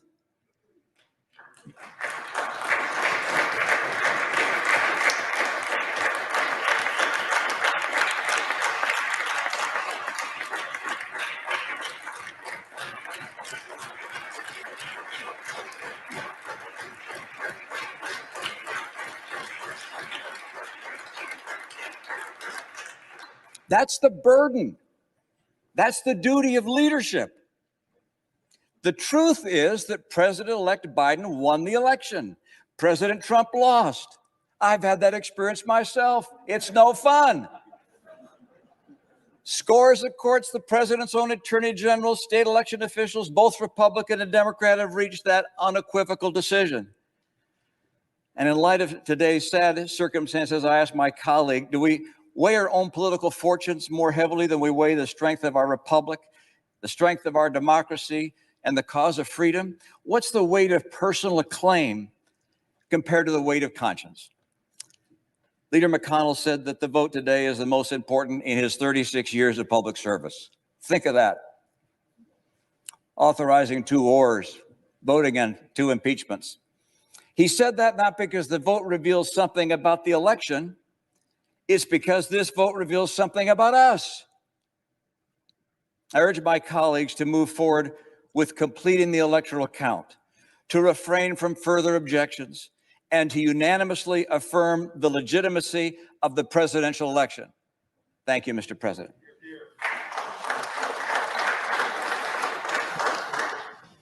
Democratic leader. Senator from New Hampshire, Senator Shaheen. Senator from New Hampshire. Mr. President, on January 3rd, I, along with 31 of my colleagues, stood in this chamber and swore an oath to support and defend the Constitution of the United States. It's both ironic and deeply disappointing that only 3 days after swearing these oaths, some of my colleagues are willfully coming close to breaking this promise. Since 1797, each U.S. president has peacefully handed over power to the next, and that will happen again on January 20th, when Donald Trump, despite the protesters today, the violence today, when Donald Trump leaves the White House at noon and Joe Biden becomes president. And we've heard tonight from both Democrats and Republicans about the importance of the voters speaking in the election, and about the fact that there is no evidence of widespread voter fraud. But this is not just an issue for us here in the United States. This is an issue for nascent democracies around the world who, as Senator Romney said, look to the United States as an example. We are the shining city on the hill. We give those struggling under oppression hope for a better future. Now, like so many of us in this chamber, I've traveled to developing democracies around the world, to Afghanistan and Iraq, to the Western Balkans, to Africa, to the country of Georgia. I went there with my colleague, Senator Risch. In 2012, we went to Georgia to observe officially, on behalf of the Senate, the election between outgoing President Mikhail Saakashvili and his United National Movement Party, and the challenge by Georgian Dream, which was a newly formed party supported and funded by billionaire oligarch Bidzina Ivanishvili. It was a battle for parliament, but also for control of the government. Senator Risch and I visited multiple polling places on election day, and we agreed with the international assessment that that election was free and fair and that Georgian Dream were the winners. But there was real concern in the country that Saakashvili was going to refuse to give up power, that would lead to violence, it would end the nascent democratic reforms that were happening in that former Soviet republic. And so Senator Risch and I, the day after the election, went to visit President Saakashvili to try and talk him out of staying in power. And I remember very clearly going to his home, and we sat down with him and we pointed out that the hallmark of a democracy, what he had worked so hard for in his 8 years as president of Georgia, the hallmark of that was to turn over power in a peaceful election to the person that the voters chose. Well, President Saakashvili listened to us, and he did leave office peacefully. But it's important that future generations recognize that America, like democracies everywhere, depends on a peaceful transition of power, on believing in what the voters say and in ensuring that happens. Unfortunately, we've heard from some senators today who have been enabling President Trump's willful disregard of the votes of our citizenry, even as they speak out against foreign leaders who ignore their own people. They will fail, and history will remember them. And I hope that future generations will view the actions of some of those folks today as little more than an unfortunate anomaly. Future opportunists may use this ill-fated effort to seek short-term political gain over the long-term stability of our republic. But for the sake of our great country and America's standing in the world, I ask my colleagues today to fully endorse the results of the free and fair election and set aside this partisan attempt to subvert the will of the people. We should be venerating the peaceful transition of power, even if our own preferred candidate didn't win. That is, after all, who we are in the United States of America. Thank you, Mr. President. Majority Leader. Mr. President, I yield up to 5 minutes to the Senator from Ohio, Senator Portman. Senator from Ohio. Mr. Vice President, you have fulfilled your duties as President of the Senate tonight with distinction, and we all appreciate it. I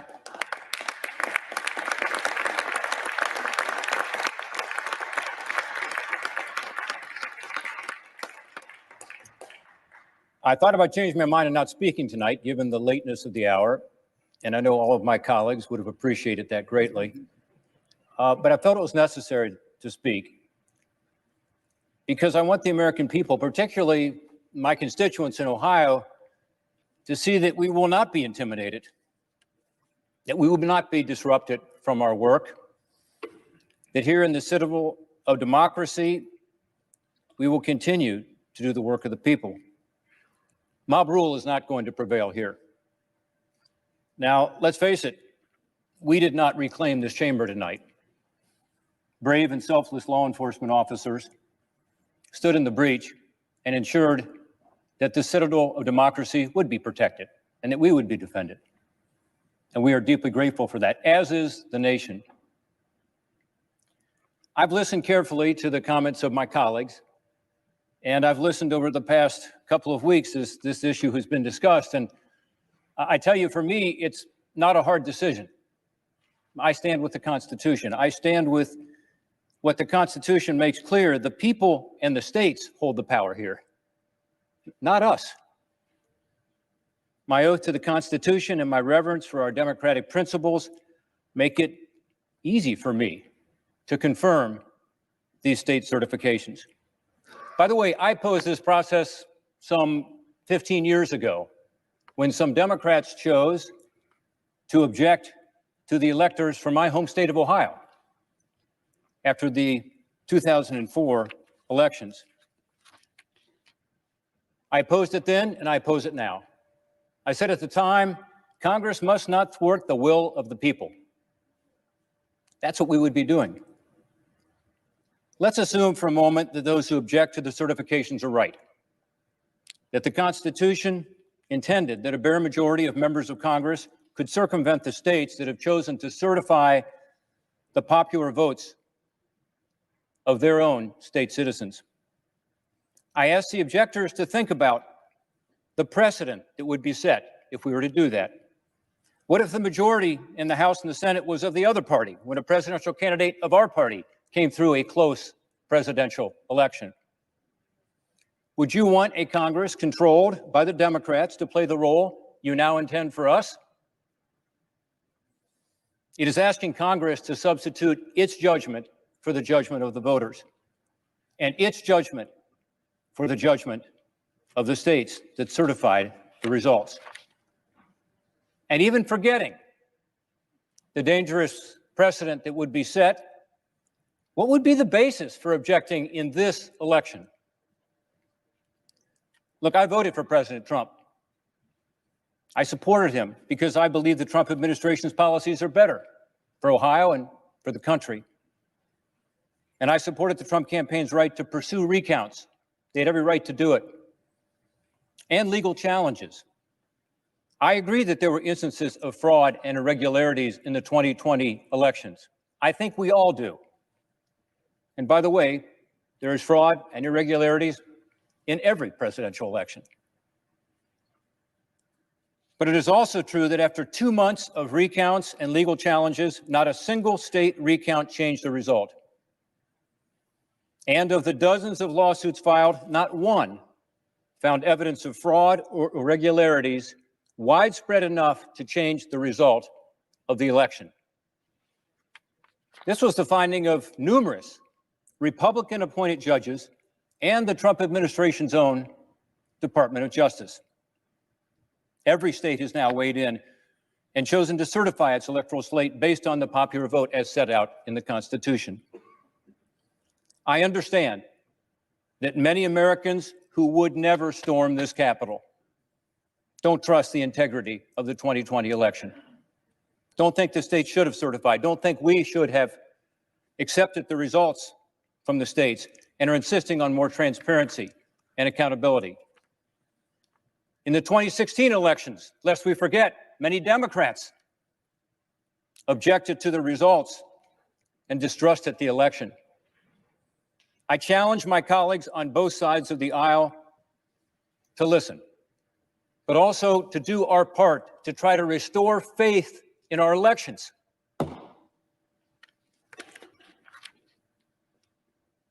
Mr. President, we should all work to improve the integrity of the electoral system and the confidence of the American people in this bedrock of our great democratic republic.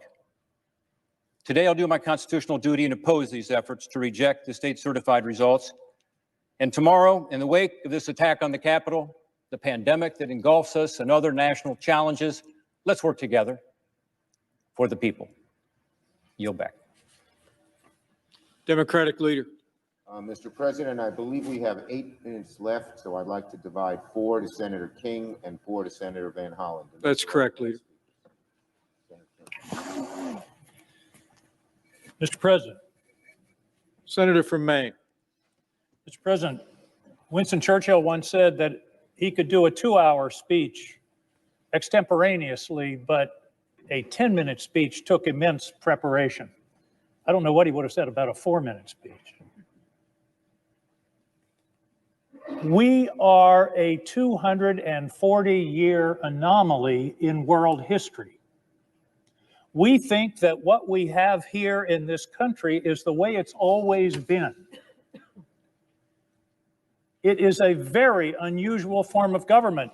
The normal form of government throughout world history is dictators, kings, czars, pharaohs, warlords, tyrants. And we thought 20 years ago the march of history was toward democracy, but it is in retreat in Hungary and Turkey. Goodness knows in Russia. Democracy, as we have practiced it, is fragile. It's fragile and it rests upon trust. It rests upon trust in facts. It rests upon trust in courts, in public officials, and yes, in elections. I don't sympathize or justify or in any way support, that's putting it mildly, what happened here today, but I understand it. I understand it because I saw those people interviewed today and they said, we're here because this election has been stolen. And the reason they said that is that their leader has been telling them that every day for 2 months. We cannot afford to pull bricks out from the foundation of trust that underlies our entire system. And I agree with Governor Romney that the answer to this problem is to tell people the truth, is to tell them what happened. It's easy to confront your opponents. It's hard to confront your friends. It's hard to tell your supporters something they don't want to hear. But that's our obligation. That's why the word leader is applied to people in jobs like ours. It's not supposed to be easy. It's supposed to be something that we take on as a sacred obligation. And if people believe something that isn't true, it's our obligation to tell them, no, I'm sorry, it isn't. Just as Senator Portman just said, as Mike Lee just said, I'm sorry, we can't do this here. We don't want to do this here. This is a power reserved to the states, not to the Congress. And I agree with the majority leader. I think this is one of the most important votes any of us will ever take. On December 1st, 1862, Abraham Lincoln came to this building. He came to this building in the darkest days of the Civil War. He was trying to awaken the Congress to the crisis that we were facing. And he didn't feel that they were fully and effectively engaged. And he ended his speech that day with words that I think have an eerie relevance tonight. Here's what Abraham Lincoln said. Fellow Americans, we cannot escape history. We of this Congress and this administration will be remembered in spite of ourselves. No personal significance or insignificance can spare one or another of us. And here's his final words. The fiery trial through which we pass will light us down in honor or dishonor to the latest generation. The fiery trial through which we pass will light us down in honor or dishonor to the latest generation. Thank you, Mr. President. I yield the floor. Mr. President. Senator from Maryland. Thank you, Mr. President.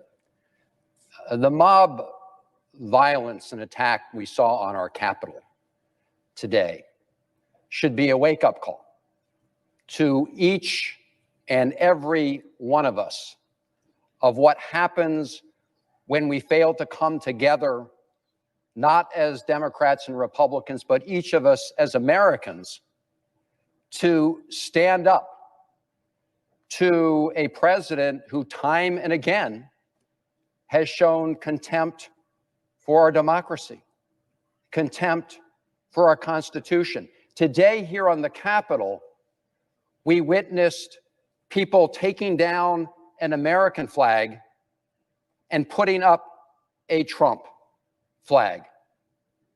That is not democracy in the United States of America. As every senator who has spoken has mentioned, we have for hundreds of years had a peaceful transfer of power.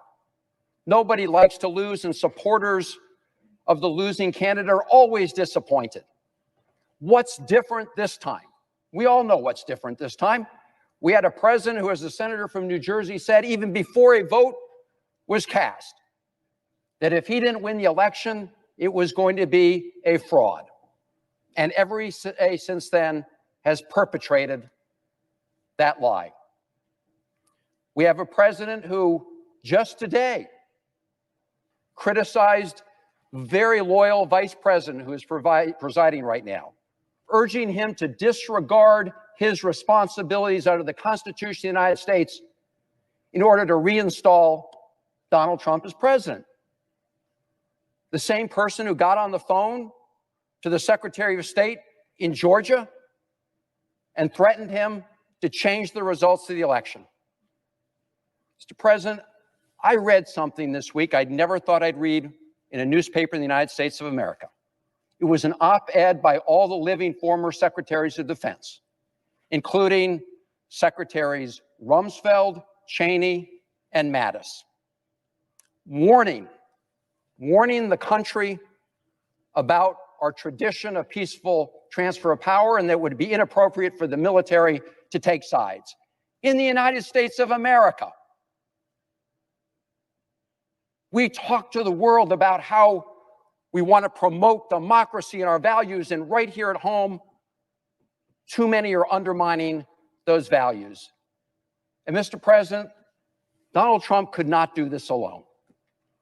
He can only do it if he's aided and abetted by individuals who are willing to perpetrate those lies and those conspiracies. And that is why it is so important that we as Democrats and Republicans and senators stand up together. Stand up together and tell the truth. You know, when you go into a court of law like those 60 cases, you're testifying under penalty of perjury. That's very different than here in the House and the Senate. And in all those 60 cases under penalty of perjury, there was no evidence of widespread fraud. So it should be easy for us all together to tell the truth. On January 20th, Joe Biden will be sworn in as the next president of the United States. He has said he wants to bring the country together. He has said he wants to bring Democrats and Republicans together to do some of the pressing business of this country, to defeat this pandemic, to get the economy going again, to face challenging issues of racial and social justice. I hope we will learn from what happened today, the mob attack on this Capitol, the price we pay when we don't stand up for the truth and for democracy. James McHenry, Maryland's delegate to the Constitutional Convention, wrote about a famous exchange in his diaries between Elizabeth Willing Powell and Benjamin Franklin. Wrote, a lady asked Dr. Franklin, well, doctor, what have we got? A republic or a monarchy? A republic, replied Dr. Franklin, if you can keep it. My colleagues, this is a test of whether we're united to keep our republic. I hope we will pass the test together. Thank you. Majority Leader. Mr. President, I yield up to 5 minutes to the Senator from South Carolina, Senator Graham. Senator from South Carolina. Many times my state has been the problem.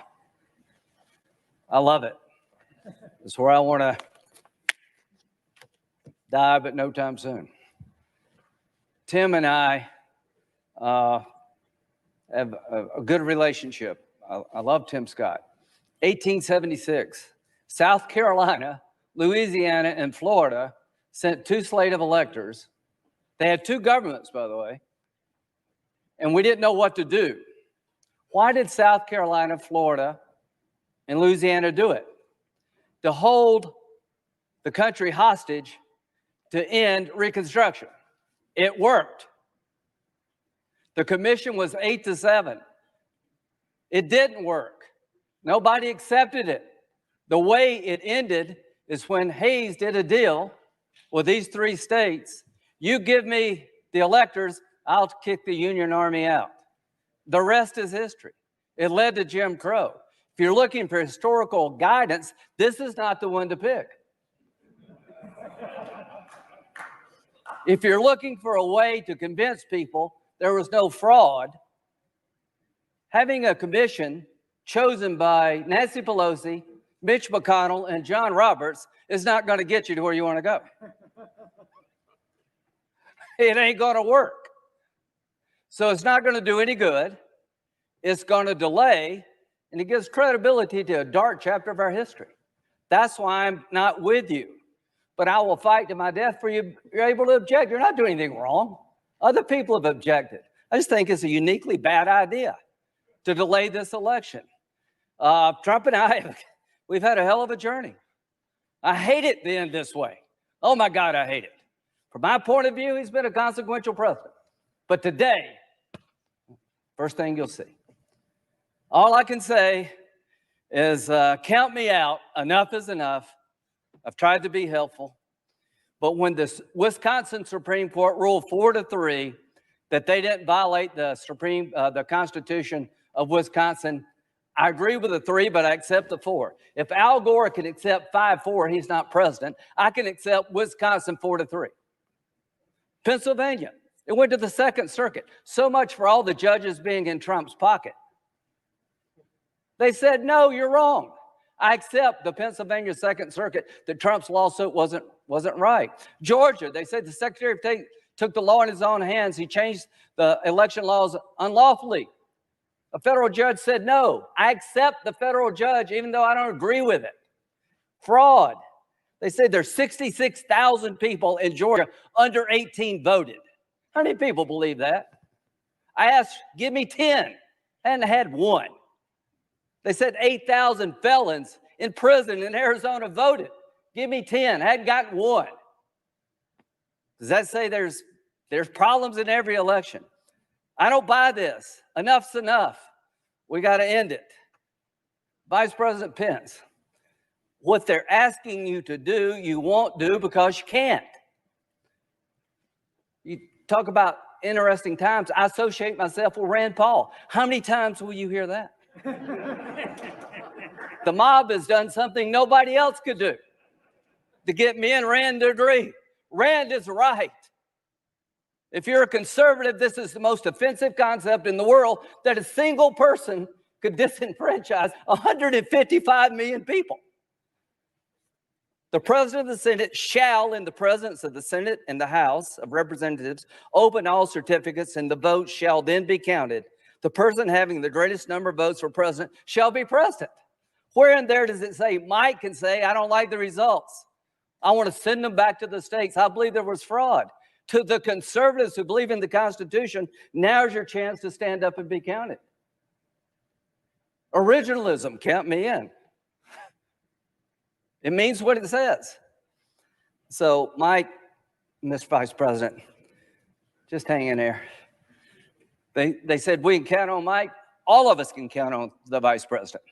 You're going to do the right thing. You're going to do the constitutional thing. You got a son who flies F-35s. You got a son-in-law who flies F-18s. They're out there flying so that we can get it right here.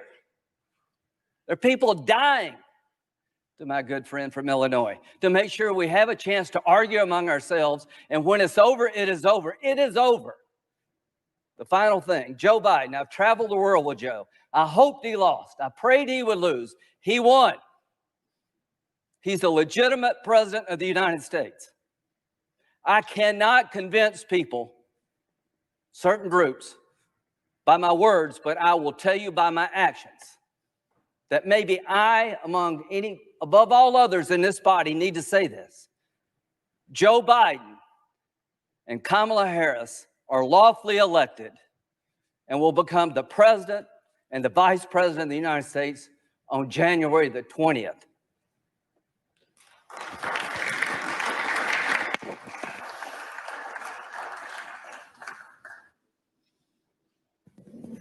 Majority Leader. Mr. President, I yield back the balance of our time.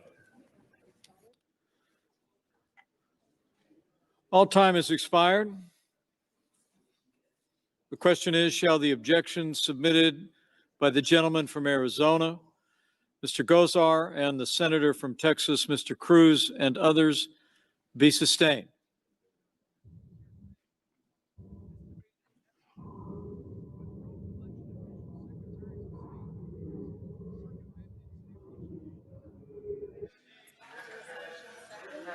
Is there a second? There is. Clerk will call the roll. Ms. Baldwin.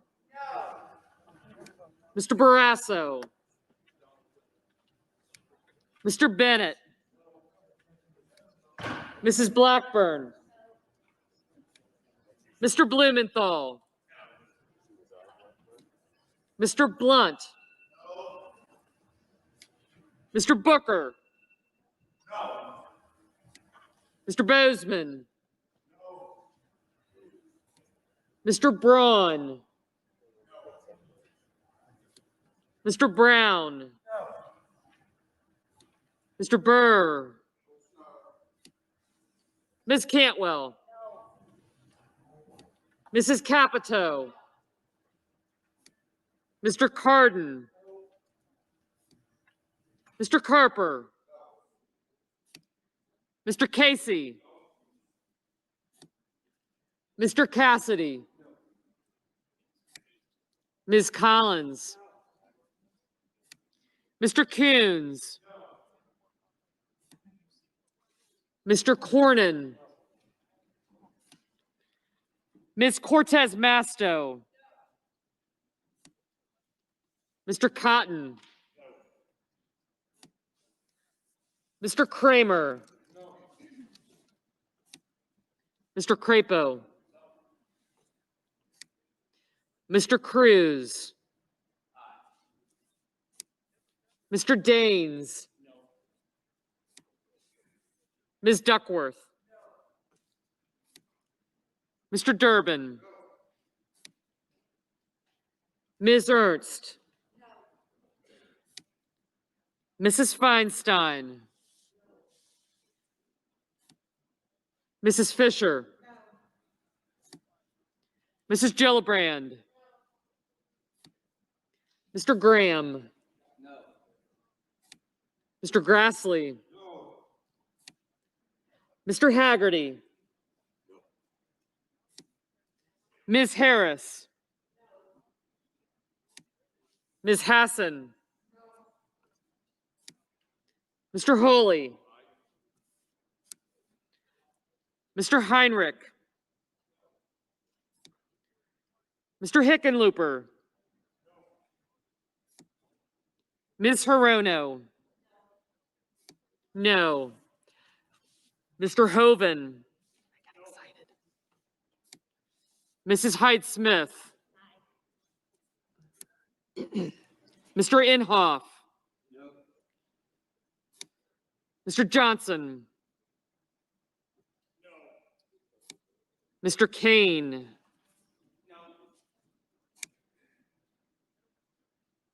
Mr. Kelly, Mr. Kennedy, Mr. King, Ms. Klobuchar, Mr. Lankford, Mr. Leahy, Mr. Lee, Mrs. Loeffler. These are all. Mr. Lujan, Ms. Lummis, Mr. Manchin, Mr. Markey, Mr. Marshall, Mr. McConnell, Mr. Menendez, Mr. Merkley, Mr. Moran, Ms. Murkowski, Mr. Murphy, Mrs. Murray, Mr. Paul, Mr. Peters, Mr. Portman, Mr. Reed, Mr. Risch,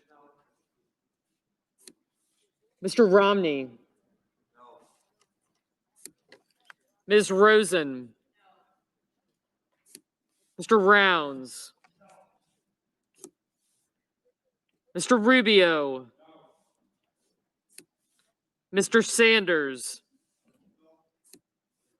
Mr. Sass, Mr. Schatz, Mr. Schumer, Mr. Scott of Florida, Mr. Scott of South Carolina, Mrs. Shaheen, Mr. Shelby, Ms. Sinema, Ms. Smith, Ms. Stabenow, Mr. Sullivan, Mr. Tester, Mr. Thune, Mr. Tillis, Mr. Toomey, Mr. Tuberville, Mr. Van Hollen, Mr. Warner, Ms. Warren, Mr. Whitehouse, Mr. Wicker, Mr. Wyden, Mr. Young,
On this vote, the yeas are 6, the nays are 93.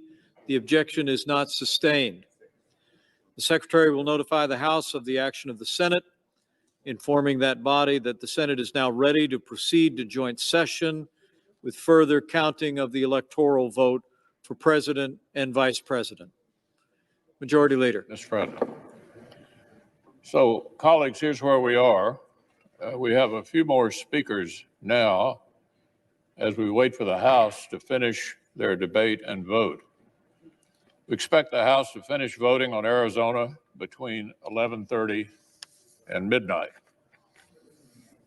I ask unanimous consent the Senate be in a period of morning business with the following senators permitted to speak therein for up to 5 minutes each: Senator Toomey, Senator Rubio, Senator Collins. And on our side, Senators Wyden, Hirono, and Coons. Finally, following their remarks, the Senate stand in recess subject to the call of the chair. No. Maybe not. Maybe not. We may have. Okay, so we'll figure it out.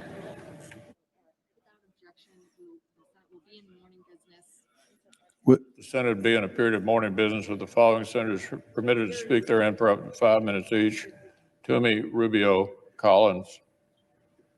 Wyden, Hirono, and Coons. Without objection.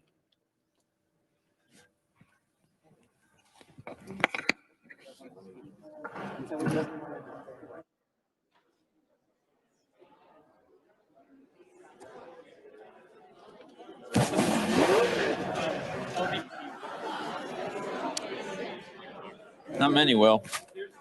Is this isn't yours, right? Got it. So we're in recent.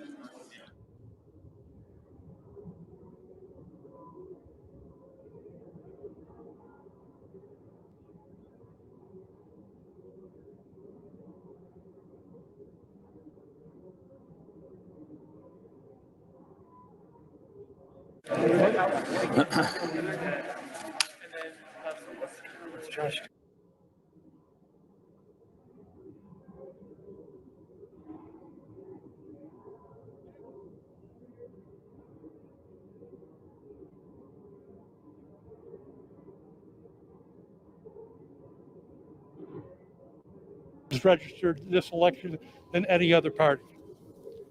I am proud that many of our tribal, rural, and underserved communities voted in record numbers, all during a pandemic. In 2020, Arizona's made their voices heard. The fact is, multiple federal, state judges, agencies, state elected officials concluded the winner was Joe Biden. In Arizona, this process was administered and overseen by officials from both parties. Elections officials conducted random, hand-counted audits of many precincts that confirmed there were no errors that would change the result of the election. The fact is that the Republican chairman of Maricopa County, the largest Republican county in the state, the biggest population county, he stated more than 2 million ballots were cast, and there was no evidence of fraud or misconduct or malfunction. He concluded, no matter how you voted, this election was administered with integrity, transparency, and in accordance with state laws. The fact is, the president and his campaign and several Republican-led groups filed 8 election lawsuits, all of which were dismissed. The Arizona Supreme Court, a body where all justices have been appointed by Republican governors, unanimously dismissed the case. The justices found that the party had failed to present any evidence of misconduct or illegal votes, let alone establish any degree of fraud or a significant error rate that would undermine the certainty of the election results. After these judicial rulings, the governor said, "I trust our election system. There's integrity in our election system." The fact is, Joe Biden is the certified winner of Arizona's 11 electoral votes. Arizona's elected and appointed officials from both parties followed the facts and came to this conclusion. I urge my colleagues to do the same. To my colleagues across the aisle, I know we may disagree on who we want as president, But what we personally want is not what matters here.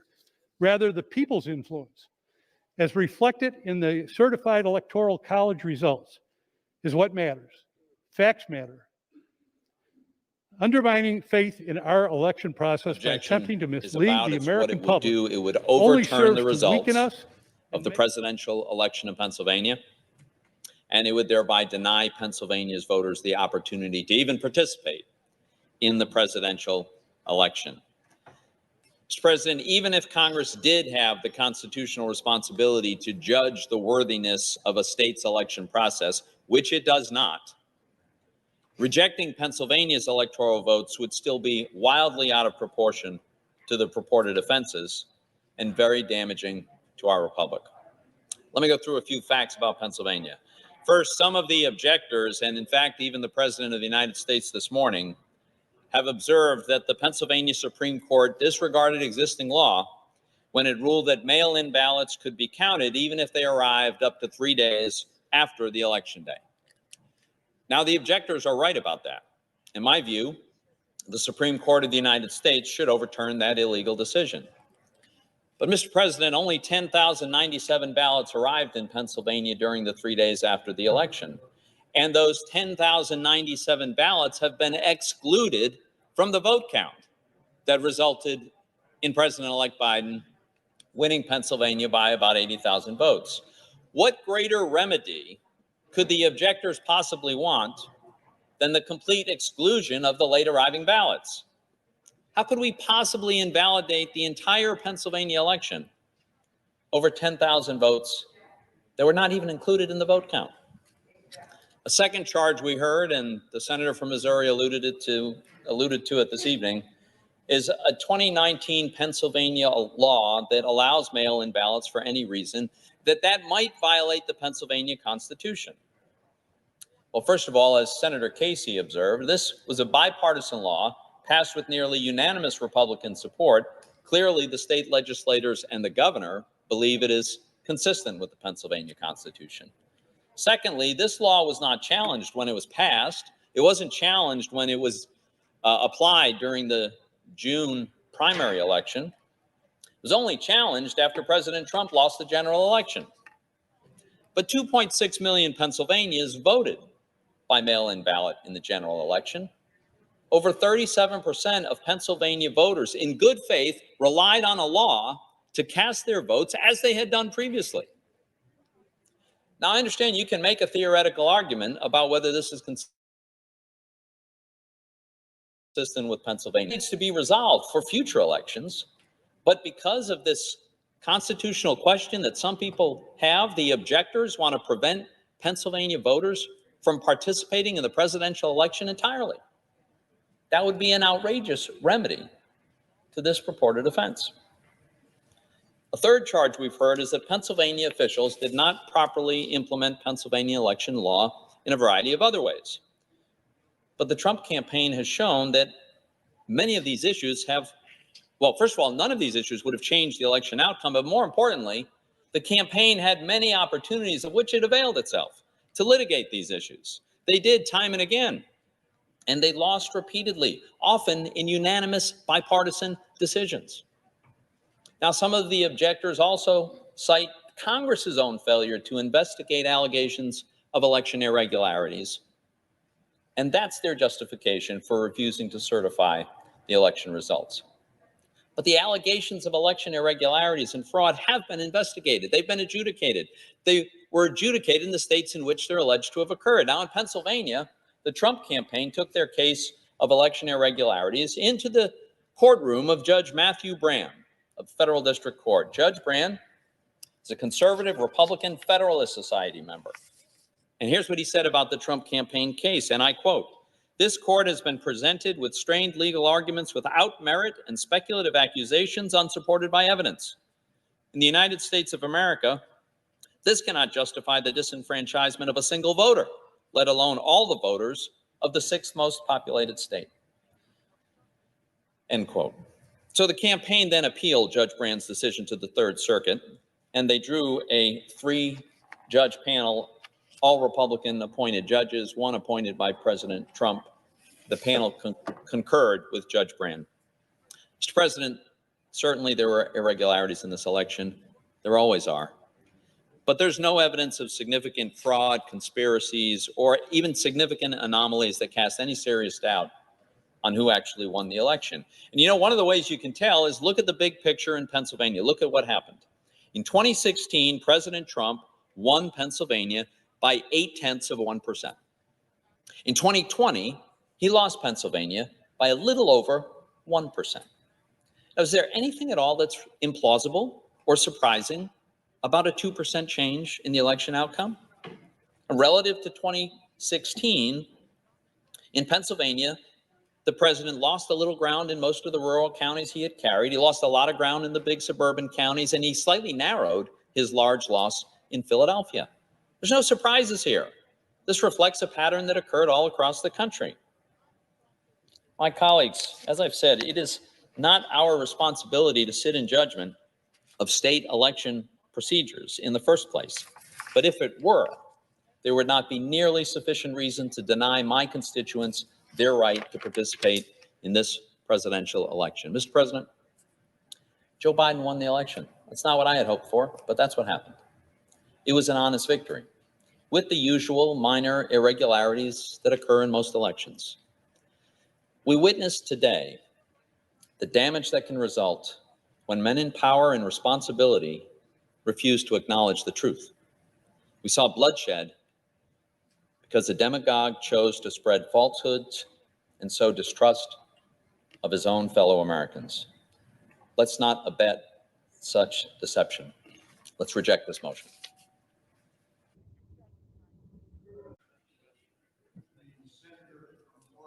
Mr. President, with just a few minutes to speak, I'm going to get right to the point. Gunfire in the halls here, IEDs on the Capitol grounds. I will say to my colleagues, I've been stunned that with the domestic terrorists roaming the halls just a few hours ago, I've been stunned that this debate is actually going forward. And that's because, colleagues, this is a fake debate on electoral certification. That's because it lends credibility to the bogus idea that the Congress can actually toss out the results of the election. And as we saw today, it serves to fuel insurrection. Now, contrary to what some of my I-voting colleagues believe, I votes cast just a few minutes ago, this debate has never been about setting up some kind of routine election tribunal. This isn't about election security. If the Republican majority for the last 2 years had actually been interested in election security, they would not have worked relentlessly to block my legislation to secure our 2020 elections with hand-marked paper ballots and post-election security audits. By the way, those are the kinds of approaches that are part of the Oregon system, where for 25 years we voted by mail. I'm the nation's first mail-in United States senator. The second, and I see my colleagues from Maine and Alaska here because they're very fond of him like I was, Gordon Smith, a Republican, was the second mail-in United States senator in our country.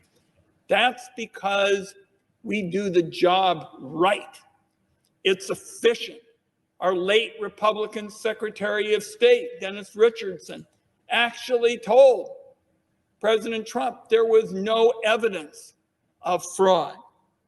So if Republicans had been interested over the last 2 years in actually working with me and colleagues on both sides of the aisle and secretaries of state, we could have had an approach that would have empowered the Oregon idea to go national.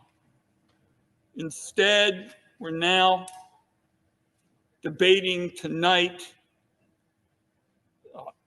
idea of a discussion grounded in total fiction, brewed in cauldrons of conspiracies online. These colleagues are fever dreams laundered by people with election certificates and real power. And I will tell you, it's been painful to watch colleagues sidle up to some of those conspiracies that would inflict so much damage to the American experiment. Colleagues, I'm going to close with one last point. We saw today an effort by domestic terrorists to try to punch our democracy to the ground, to the ropes.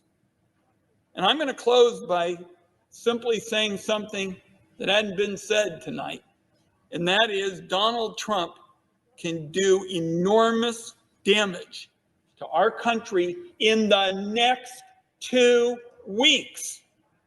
In the next 2 weeks, colleagues, Donald Trump can do enormous damage to our wonderful country. This afternoon, I don't know if my colleagues saw it, the National Association of Manufacturers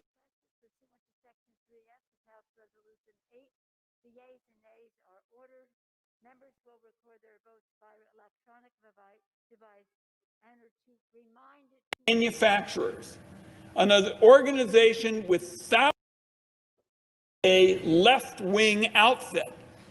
They called for moving forward with the 25th Amendment. All over the news already, colleagues, this afternoon, the National Association of Manufacturers. That's what we're seeing in our country with respect to the fear of Americans having watched what happened here. So I'm just going to close by way of saying, I believe that for the next 2 weeks, we have an enormous responsibility to watchdog Donald Trump day in and day out, to do everything possible to prevent the kind of abuses that we saw today, where an American lost her life. And we saw the fear among our citizens at what went on. Let's do everything we can as leaders, Democrats and Republicans, to make sure in the next 2 weeks, Donald Trump's abuses are checked. We do everything we can to protect this wonderful nation of ours. Mr. President, I yield the floor.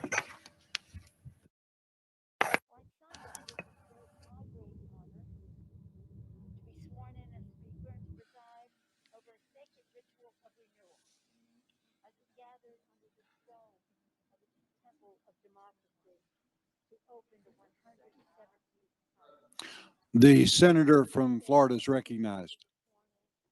Mr. President, over the last weeks and days leading up to this vote here today, I've heard from a lot of people about this vote, and I guess I want to address it as much to them as anybody else. And these are people that I know. These are friends. These are neighbors. These are longtime supporters, generally people on my side of the political aisle. And they're upset.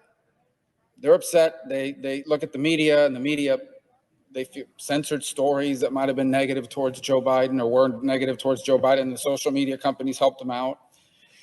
And they saw how some states tinkered with and even mutilated state election laws, and they have doubts that the election was legitimate. And it gives this country this extraordinary crisis of confidence, which is very dangerous because democracy is very fragile, and it's not held together by elections. Democracy is held together by people's confidence in the election and their willingness to abide by its results. And so the notion was, we need to do something. We need to fight. And several of my colleagues have adopted the idea, and I respect it, that they're going to object. Now, listen, it's important to understand something. Even the people objecting in the Senate recognize that it's not going to pass. It's not going to change the outcome, but it's going to send a message. And it's going to make a point. The problem is, I think it's a terrible idea at this moment. Just hours ago, a young lady died in this Capitol. That means somebody somewhere in this country got a phone call that their daughter was dead. Daughter was going to a political rally. She is dead. Died in this Capitol, somewhere not far from where we are standing. We had police officers, the men and women that we walk by every single day that guard the doors and we say hello to, out there with riot gear, getting spit on and attacked. Today, not 10 weeks ago, just a few hours ago. And I think it's important to think about all those things on a night like tonight and everything that's happened. You know, I wouldn't even be here today. I doubt very much where I would even have been interested in politics had it not been for my grandfather. He died when I was 14, but I grew up at his knee. He would sit on the porch, he would smoke 3 cigars a day, and he loved history. He was born in 1899 in rural Cuba. It was still governed by the United States. It was a protectorate. 3 years later, it gained its independence and became a republic. During my grandfather's first 60 years of life, he saw his country have an armed insurrection after a contested election, multiple presidents go into exile, 2 military coups, and the rise of a Marxist dictator, a tyranny that stands to this day. My entire life, I have lived with and next to people who came to America because their country was chaotic and their country was unsafe. What I saw today, what we have seen, looks more like those countries than the extraordinary nation that I am privileged to call home. And I think about the mockery that it makes of our country. A lot of people, oh, well, China. No, let me just say something. In all modesty, no one here has worked harder on the issue of China. They hate my guts.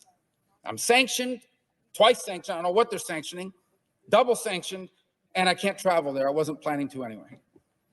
China's laughing. They're loving this tonight. In Beijing, they're high-fiving because they point to this to say, this is proof the future belongs to China, America's in decline. Vladimir Putin, there's nothing Vladimir Putin could have come up with better than what happened here. Makes us look like we're in total chaos and collapse. Not to mention the Ayatollah, who's probably bragging, if he has buddies, to his buddies, look what's happening to the great Satan. I think politics has made us crazy. Everybody in this country has lost their minds on politics. And we have forgotten that America is not a government.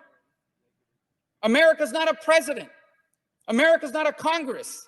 Let me tell you what America is. America is your family. America is your faith. America is your community. That's America. That's what our adversaries don't understand, and that's what we need to remember. That is how we're going to rebuild this country and turn the page and have a future even brighter than our past. And so that's why I feel so strongly about this, and why I hope those who disagree with me will understand. I yield the floor.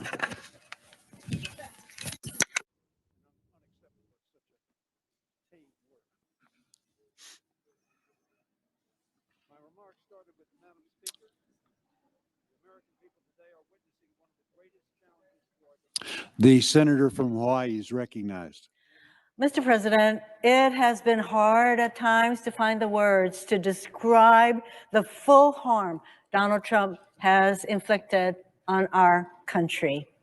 We can spend hours dissecting how his policies have made us less safe, less healthy, but his presidency has also been a profound moral failure. Let me tell you a story.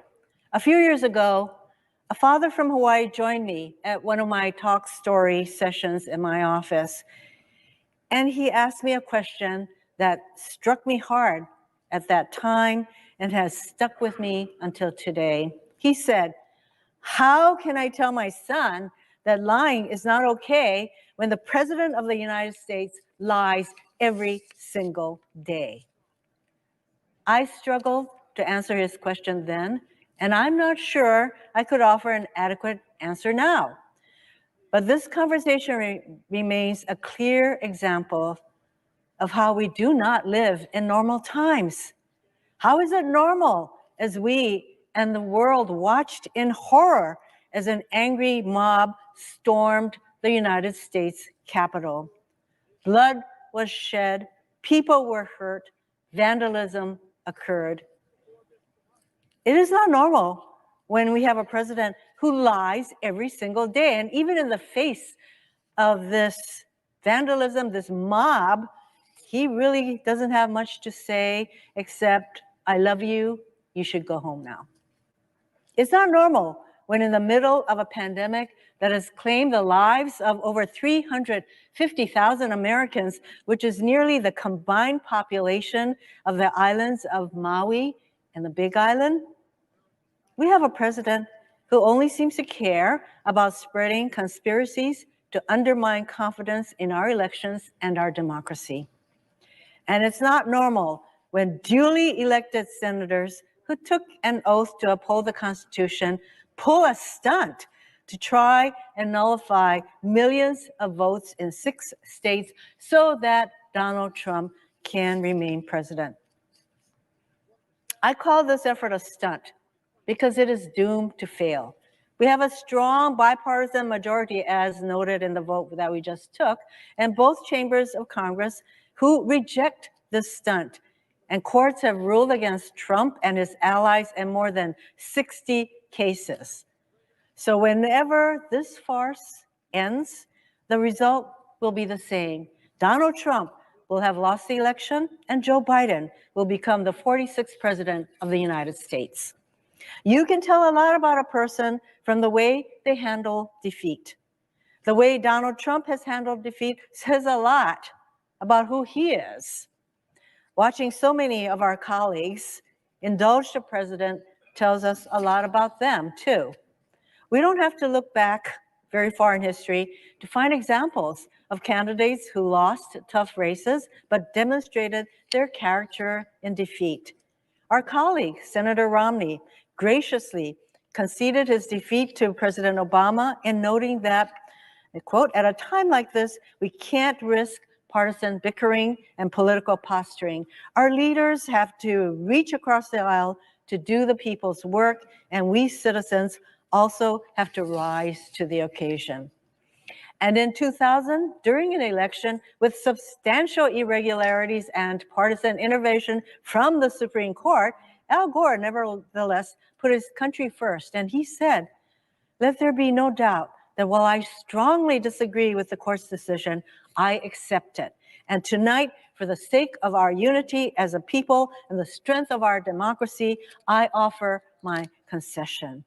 As I reflect on the service of these distinguished public servants and the acts they took to maintain our democracy, I'm also drawn to remarks President Obama made 4 years ago in his farewell address to the nation when he warned that our democracy is threatened whenever we take it for granted.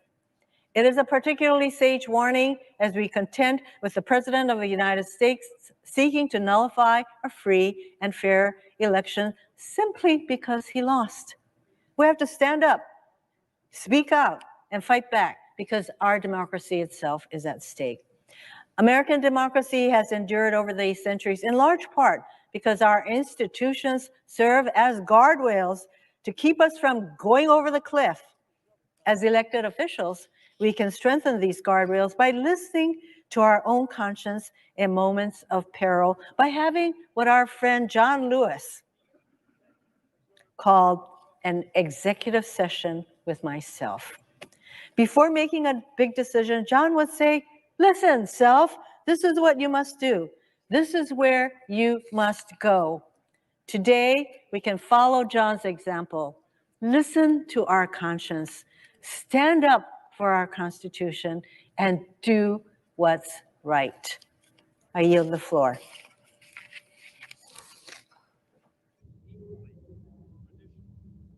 The senator from Maine is recognized. Thank you, Mr. President. Mr. President, let me begin my remarks tonight by expressing my heartfelt gratitude to the members of the law enforcement community and the National Guard, whose hard work and courage made it possible for us to resume our deliberations tonight. We return to this chamber tonight undeterred by the violence we witnessed and strengthened in our determination to fulfill our constitutional duty.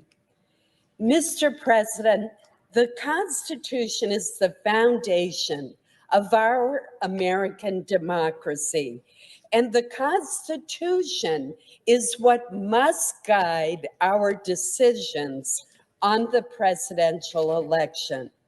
The process the Constitution sets forth for electing presidents through the Electoral College is straightforward. The people vote. Electors are chosen. The electors vote. Then Congress counts the electors' votes.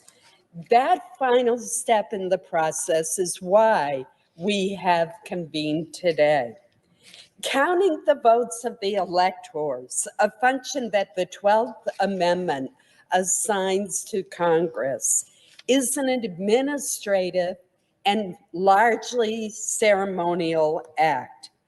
Our job is simply to count the votes certified by each state, nothing more.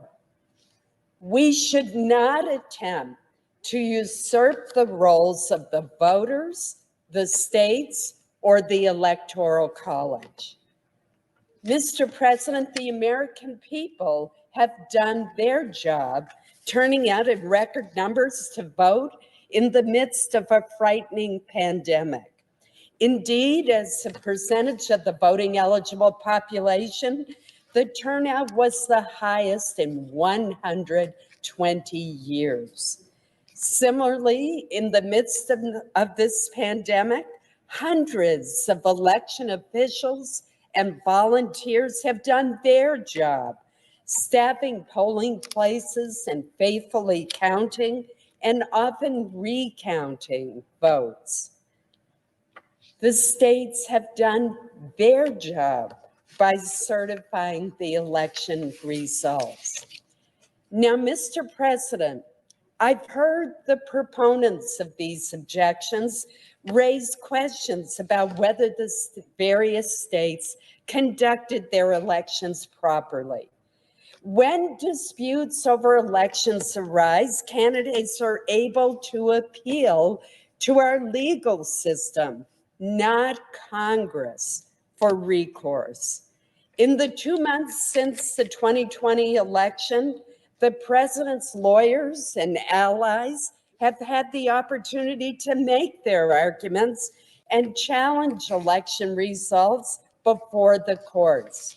Notably, every one of nearly 60 lawsuits that they brought forward have been rejected. In fact, the Supreme Court has twice refused to hear their election challenges. Mr. President, we must abide by these rulings. The time has now come for Congress to do its job. We should affirm the certified results of each state by counting the votes of their electors.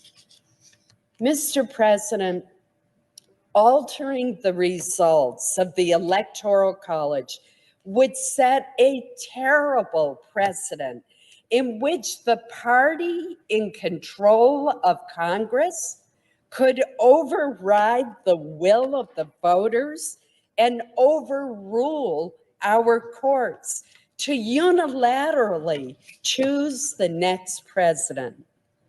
One senator attempted such a maneuver after the election in 2004, and the Senate overwhelmingly rejected that effort. The Senate has demonstrated by its vote tonight that it will follow that precedent and do so again.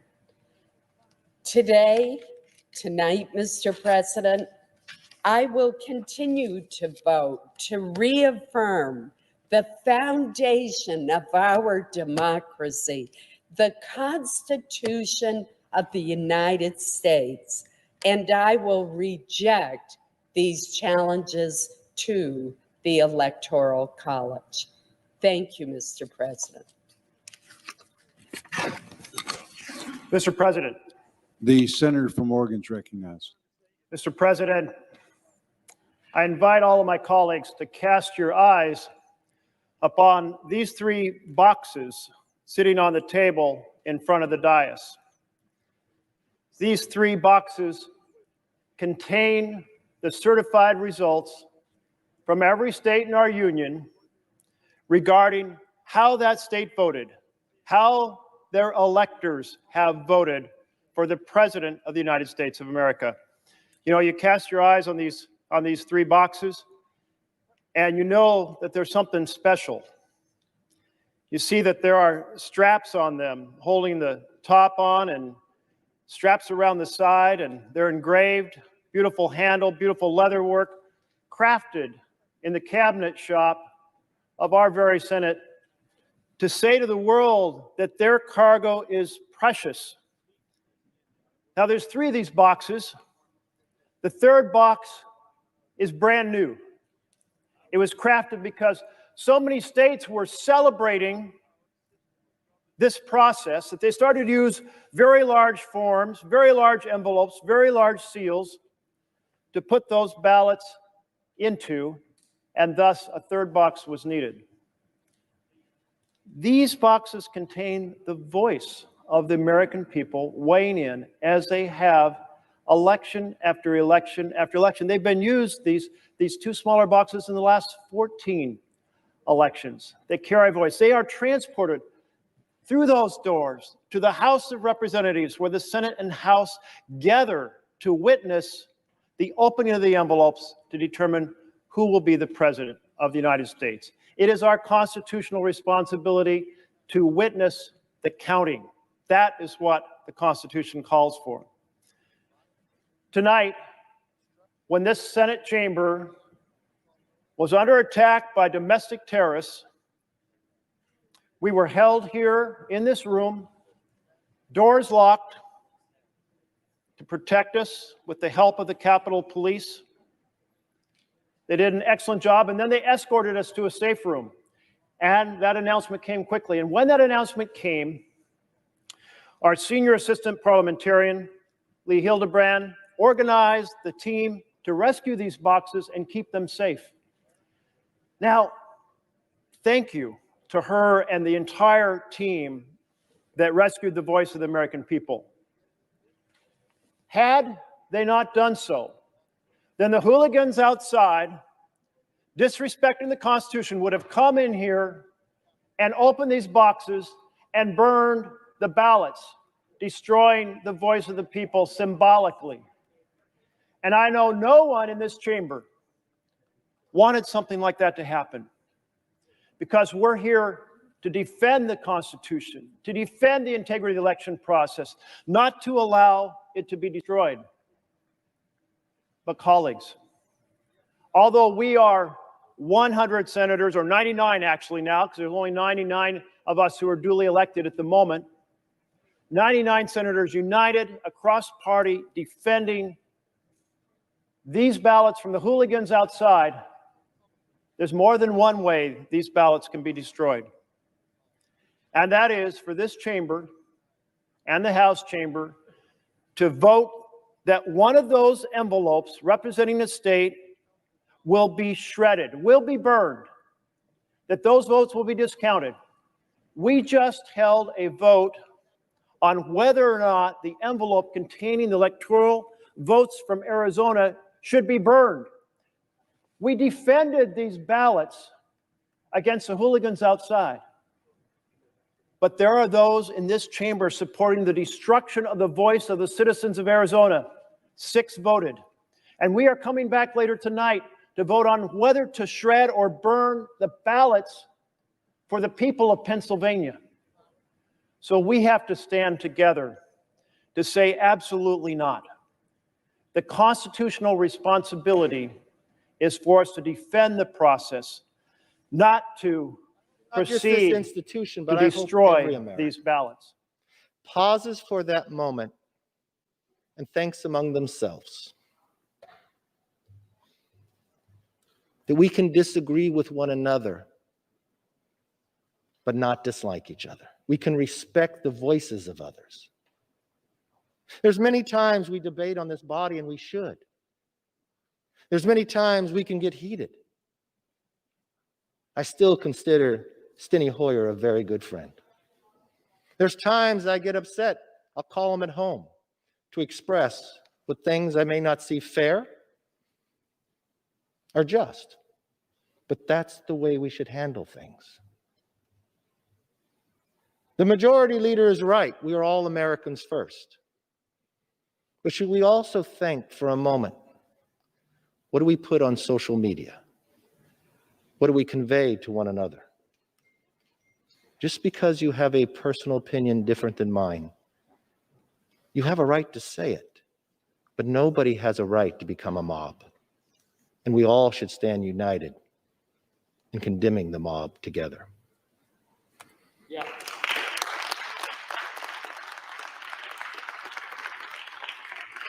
We solve problems before our nation not through destruction, but through debate. That is the heart of this democracy. I know what we debate today is tough, but it's just, it's right. This isn't the first side of the aisle that's ever debated this issue. I thought what Madam Speaker said back in 2005, this is democracy at its best, when they talked about a presidential election in Ohio. These are the moments that we should raise the issue about integrity and accountability and accuracy in our elections. But you know what we should do, the next difference? Not just raise the issue, but work together to solve the problems.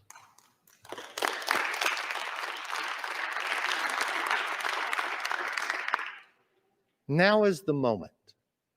Now is the moment to show America we can work best together. I will tell you, the size of the majority is slim, so it gives us the opportunity to make that happen. The only thing that can hold us back is the will of one another to do it. This side of the aisle always believes in working with anybody who wants to move it forward. That does not mean that we're going to agree 100% of the time. That does not mean our voice cannot be heard. That does not mean we cannot be treated fairly. We should be. That may mean on the size of committees. That means on our ability to offer an amendment. That means on our ability to have our voice. But at the end of the day, it helps us come to a better conclusion. By returning here to complete the work we were sent to do, we are proving that our democracy cannot be disrupted by criminal behavior. We will not falter, we will not bend, and we will not shrink from our duty.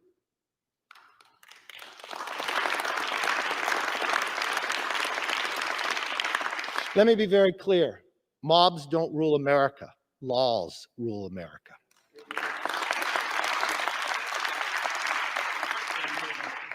It was true when our cities were burning this summer, and it's true now.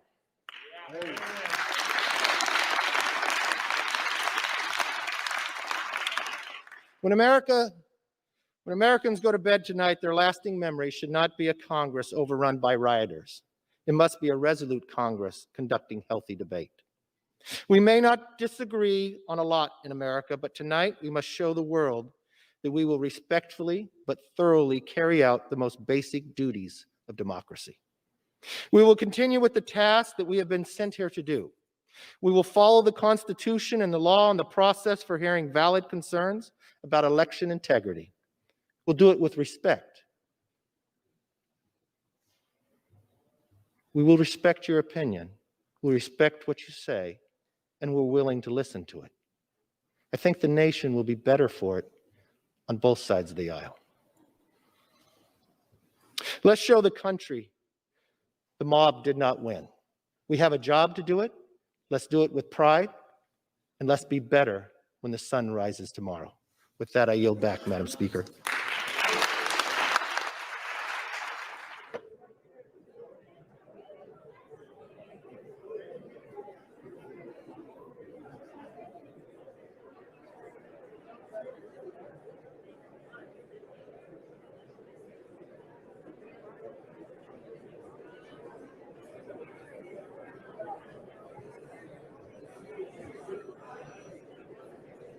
of the 2020 election without specific allegations and, more importantly, without any proof. Our colleagues are asking us not to abide by the will of the people, but to bend to the will of one man, Donald Trump. In 1787, delegates from the 13 colonies convened in Philadelphia to debate the future of what would become the United States of America. Our founders disagreed on a lot of things. But you know, they all agreed on one thing for sure. They did not want a king. They did not want a monarch. Many of them had been there, done that. They didn't want to see it and feel it again. And they set up this intricate system of checks and balances to ensure that we would never have that all-powerful king in this country. That system of checks and balances is being pushed to a dangerous limit here today. But that system will prevail. Along with it, our democracy. Here are just some of the claims that Donald Trump and his legal team have made, and that our colleagues lend credence to here today. That Venezuela, Cuba, and China rigged our country's voting machines in favor of Joe Biden. That dead people voted in this election, and they only voted for Joe Biden. That poll watchers and election observers who risked their lives during this pandemic to uphold the integrity of our elections, that stuffed ballot boxes with Biden votes and then they shredded Trump votes. Not one, let me repeat, not one of these things is true. There is no evidence to back up these ridiculous claims. Many of these absurd claims from Donald Trump and his legal team are nothing more than conspiracy theories circulating online. This misinformation and dangerous rhetoric from the president and his allies, including calls for violence, have polluted our discourse and imperiled our peaceful transfer of power. And when our colleagues show indifference or outright support for these unsubstantiated claims and conspiracy theories, they lead our nation and our Constitution down a dangerous, dangerous path. All of us who serve here swore an oath to support and defend our Constitution. I swore that same oath as a naval flight officer many times, as a midshipman before that.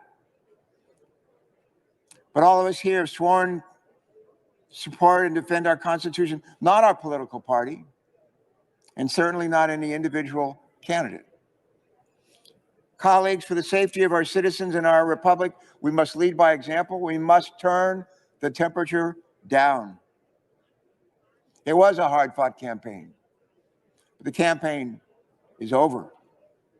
The votes have been counted.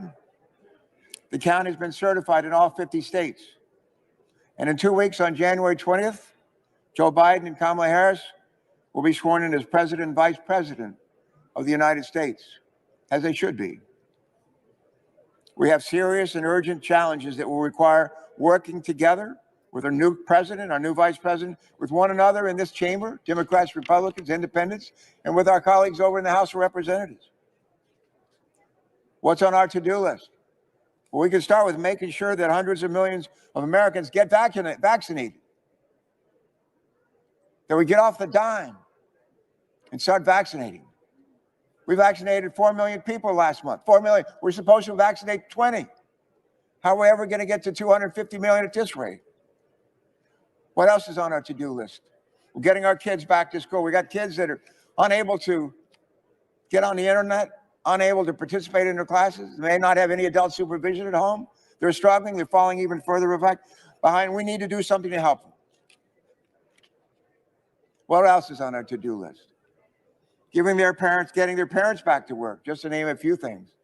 Well, the millions of people lost jobs and they don't have skills anymore to fill the jobs that are needed. They need our help. They need to be retooled and retrained. It's time to stop trying to overturn the will of the people and get back to working on their behalf. Mr. President, Abraham Lincoln has been quoted a couple of times here tonight, but he observed at the end of the Gettysburg Address that ours is, quote, a government of the people, by the people, and for the people. Even in the midst of his Civil War, President Lincoln put his unwavering faith in the people to chart our nation's course. We would be wise to remember Lincoln's words at this moment, at this special moment in our nation's history. We're not a government of Trump, by Trump, and for Trump. We're a government of the people, by the people, and for the people. And the people have spoken. The people have spoken. Our job here today is to listen to them. I intend to do that. And I trust that my colleagues will join me in doing that as well. Mr. President, I yield the floor. President. Senators recognized. Mr. President, first I want to thank all of the first responders who helped to protect this sacred chamber today, protect those electoral college ballots. Today is a special day. On a day when some 2,500 or more Americans will lose their lives to the coronavirus, when another 130,000 will be hospitalized with it, when hundreds of small businesses will close their doors and put thousands of Americans out of work.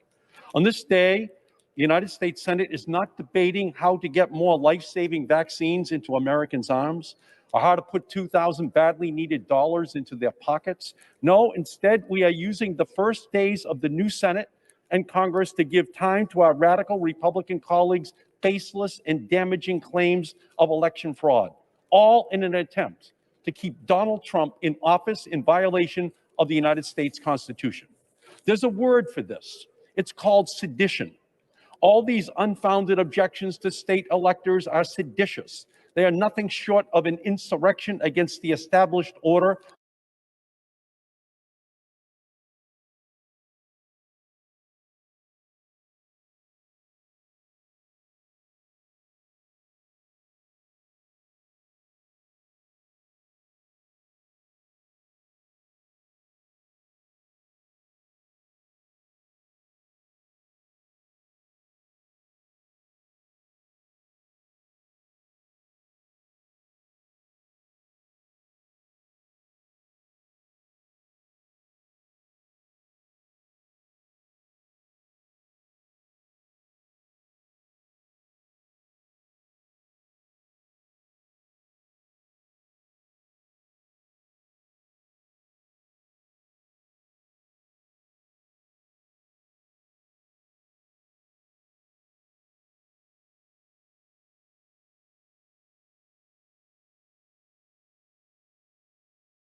in the face of that contempt for the rule of law and disrespect for the law enforcers.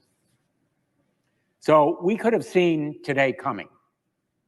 In fact, we did. I warned about it, others did, because the fantasies and falsehoods that drove those rioters, not protesters, the mob who assaulted the Temple of Democracy, were fueled by the president's misstatements and lies and contempt for the truth. And he was enabled. He had enablers. So today we are stopping in one instance that enabling. But we must also make sure to stop it going forward. And the political stunt that brought us here today offers no great solace that it will. These stunts have consequences. We say words have consequences. And the actions today will have significant consequences. They are an attack on our democracy that undermines the core tenets of our American government and a disrespect for the will of the people and a peaceful transition of power, and the political stunts themselves, driven by opportunism, blaze a path that can be followed by more competent challenges, just as the dictatorial instincts and actions of this president can be followed by more effective would-be tyrants intent on destroying our republic. Yes, we have more important tasks that we should be addressing as well. The pandemic, the economic revival. But today we must be mindful of the threat to our democracy that we face down, and we come together on a bipartisan basis. But silence is never excusable in the face of lawlessness at the very top of our political structure. Thank you, Mr. President. I yield the floor. Mr. President. The senator from Delaware is recognized. Mr. President, I have a question for all of my colleagues this evening, which is what happened here today? And how is it different from what we expected as we assembled in this chamber early this afternoon? Sadly, much like the impeachment trial of just a year ago, I think as many of us slogged our way to the nation's capital and dutifully filed into this chamber, we expected hours and hours of debate and discussion, knowing the outcome, knowing that what was being engaged in by a handful of our colleagues was a political stunt, feeding the ego of our president, who is chasing conspiracy theories about how he actually won the election 2 months ago that he lost, and indulging his belief that somehow, the Congress could still at the last moment snatch victory from the jaws of defeat.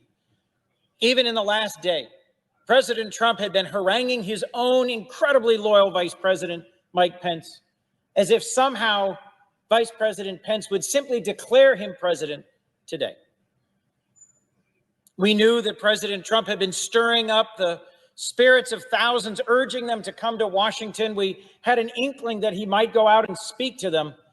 But I don't think as we filed into this chamber, any of us expected that for the second time in our republic's history, the perimeter of this Capitol would be breached.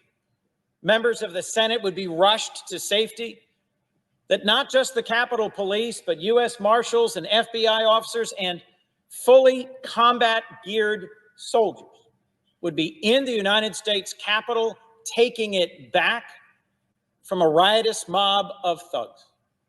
Just a few moments ago, I went to the rotunda to see the litter and the trash, the residue and the remnants of those who took over this building today, and to say thank you to the men and women of law enforcement who helped secure it after it fell to an angry mob. But folks, we have to think about the consequences of what happened here today, why this happened and what it means and what it teaches. Because frankly, tonight now, the whole world is watching. The entire world is watching a montage of scenes of folks cavorting in the Capitol, half-naked men taking that seat, scrawling things on different surfaces, parading up and down the Capitol corridors with a Confederate flag, with a Trump flag, and in other ways signaling that they had done something significant. No, in fact, what they've actually done is weakened our democracy, showed some of its fragility, and encouraged our opponents around the world. In the last 2 months since the election, we have one man who has abandoned his post, who has mostly spent his time golfing and tweeting and indulging himself in conspiracy theories and been less and less attuned to our national security and to a raging pandemic. And another man, our president-elect, who is preparing to take over the responsibility for leading this country out of this pandemic and out of its current state of deep, deep division. President Trump has abandoned his post. He does not deserve to be president any longer, and he poses a real and present threat to the future of our democracy. But let me also say this to my colleagues, half of whom changed their intended vote today after seeing what happened in the Capitol.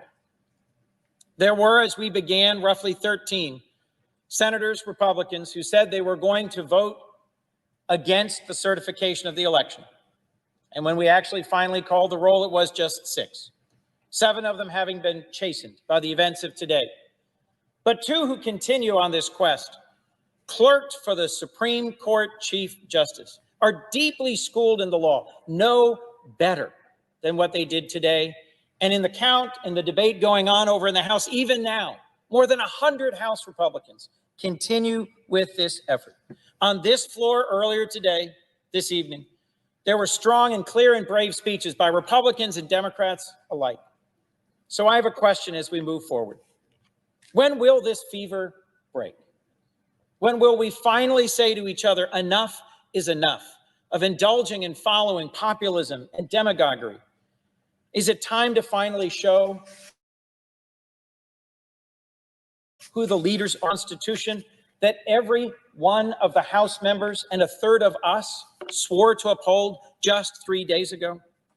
I will tell you as I look ahead that I am confident that 2 weeks from now, Joseph Biden will be sworn in as the next president, Kamala Harris sworn in as the next vice president, and we have a unique moment in my lifetime.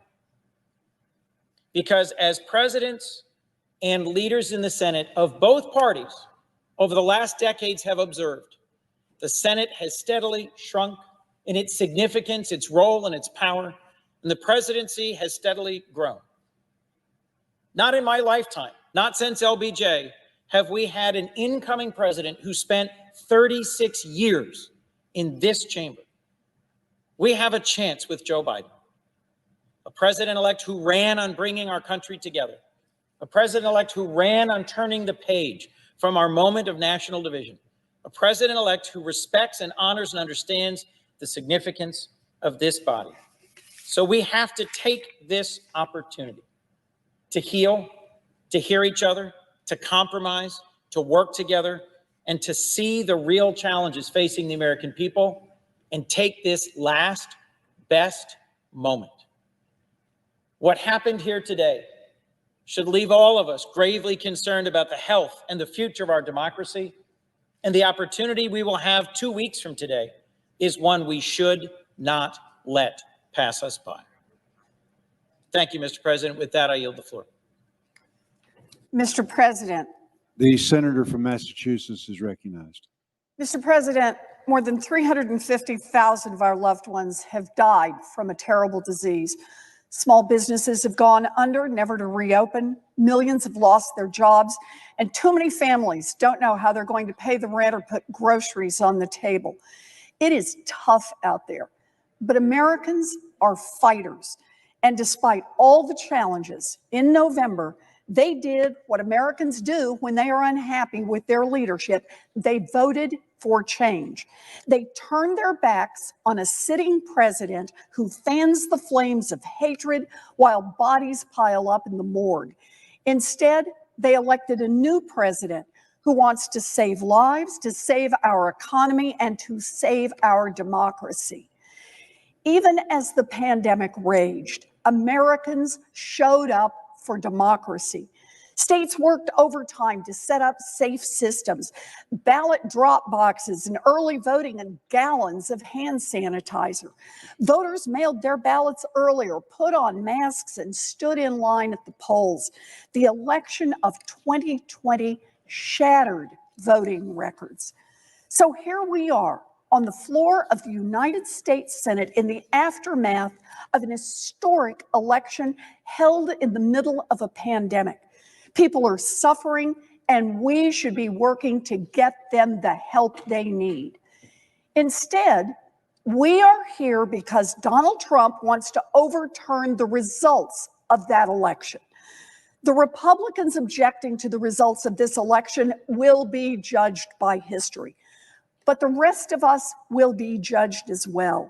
It is our responsibility to stand up for our democracy, even while other senators work to undermine it. Losing is hard.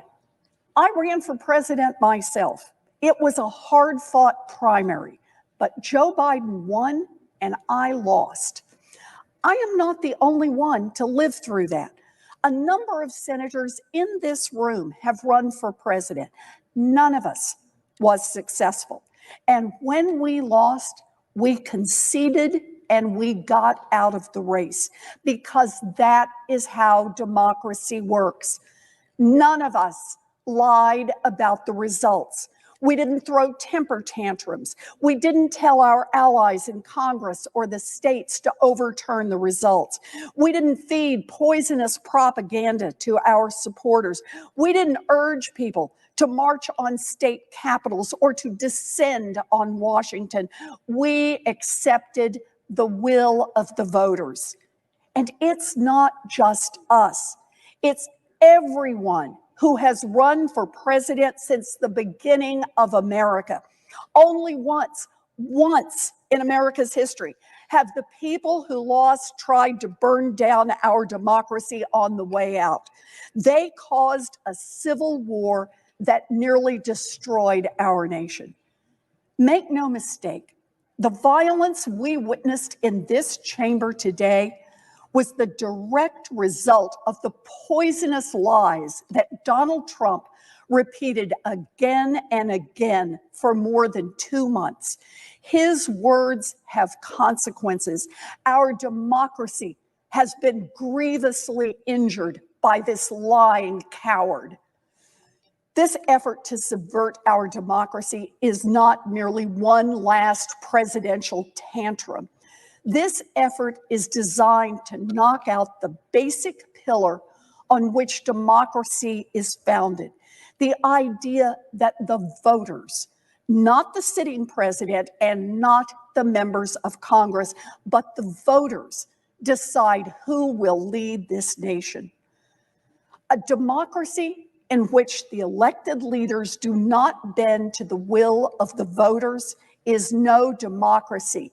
It is a totalitarian state. And those who pursue this effort are supporting a coup. I urge my colleagues to vote no on this effort to overthrow our democracy. I yield, Mr. President. The senator from Alaska is recognized. Ask that the Senate stand in recess, subject to the call of the chair. Without objection.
the results coming in right now from the Senate hearings. My name is Alex Caldwell, and I am with Blake Marnell.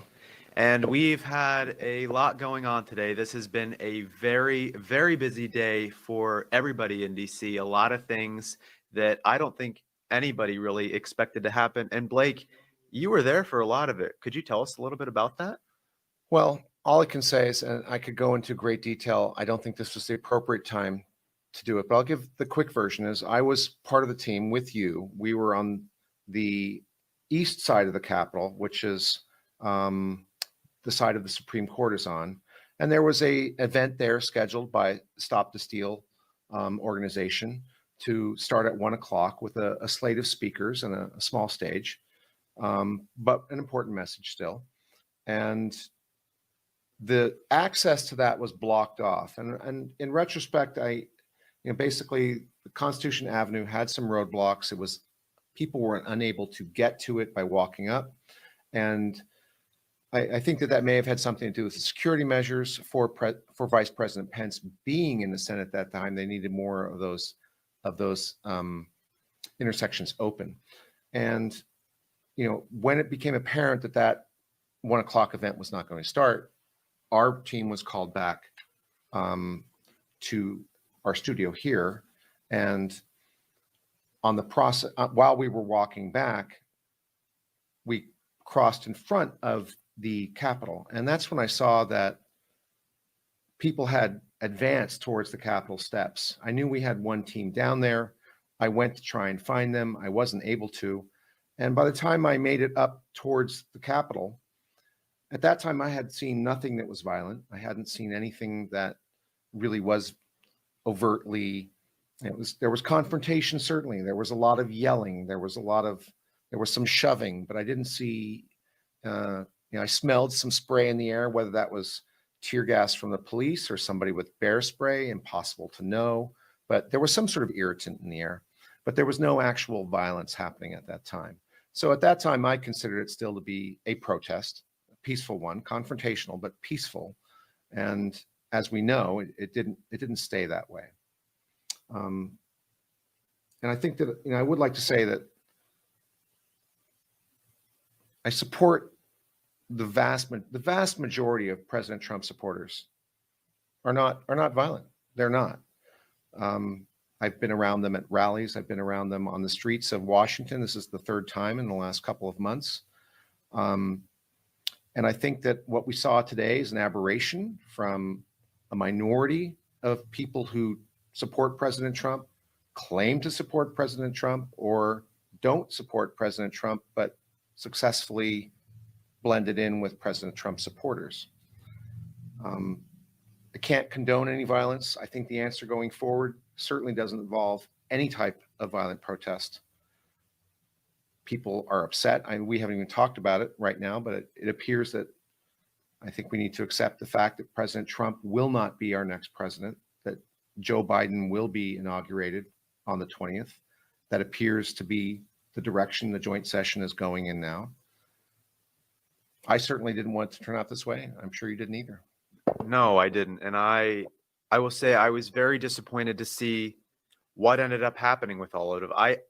I had thought, there's a good possibility that the Senate argues it goes to the House, and then Pence casts out the electors, and boom, Trump wins another 4 years. And it had been hyped up, I believe, by a lot of people, and I had believed that there was a good chance that he could end up pulling it off, but it does not look like that is what is going to happen anymore, with a lot of these senators who had stated that they would argue for President Trump, that they would object to results, such as Kelly Loeffler or Marsha Blackburn, James Lankford, all of these senators who had previously pledged their support for the president, saying that they would object to the Electoral College results in these 6 swing states of Arizona, Nevada, Pennsylvania, Michigan, Wisconsin, and Georgia.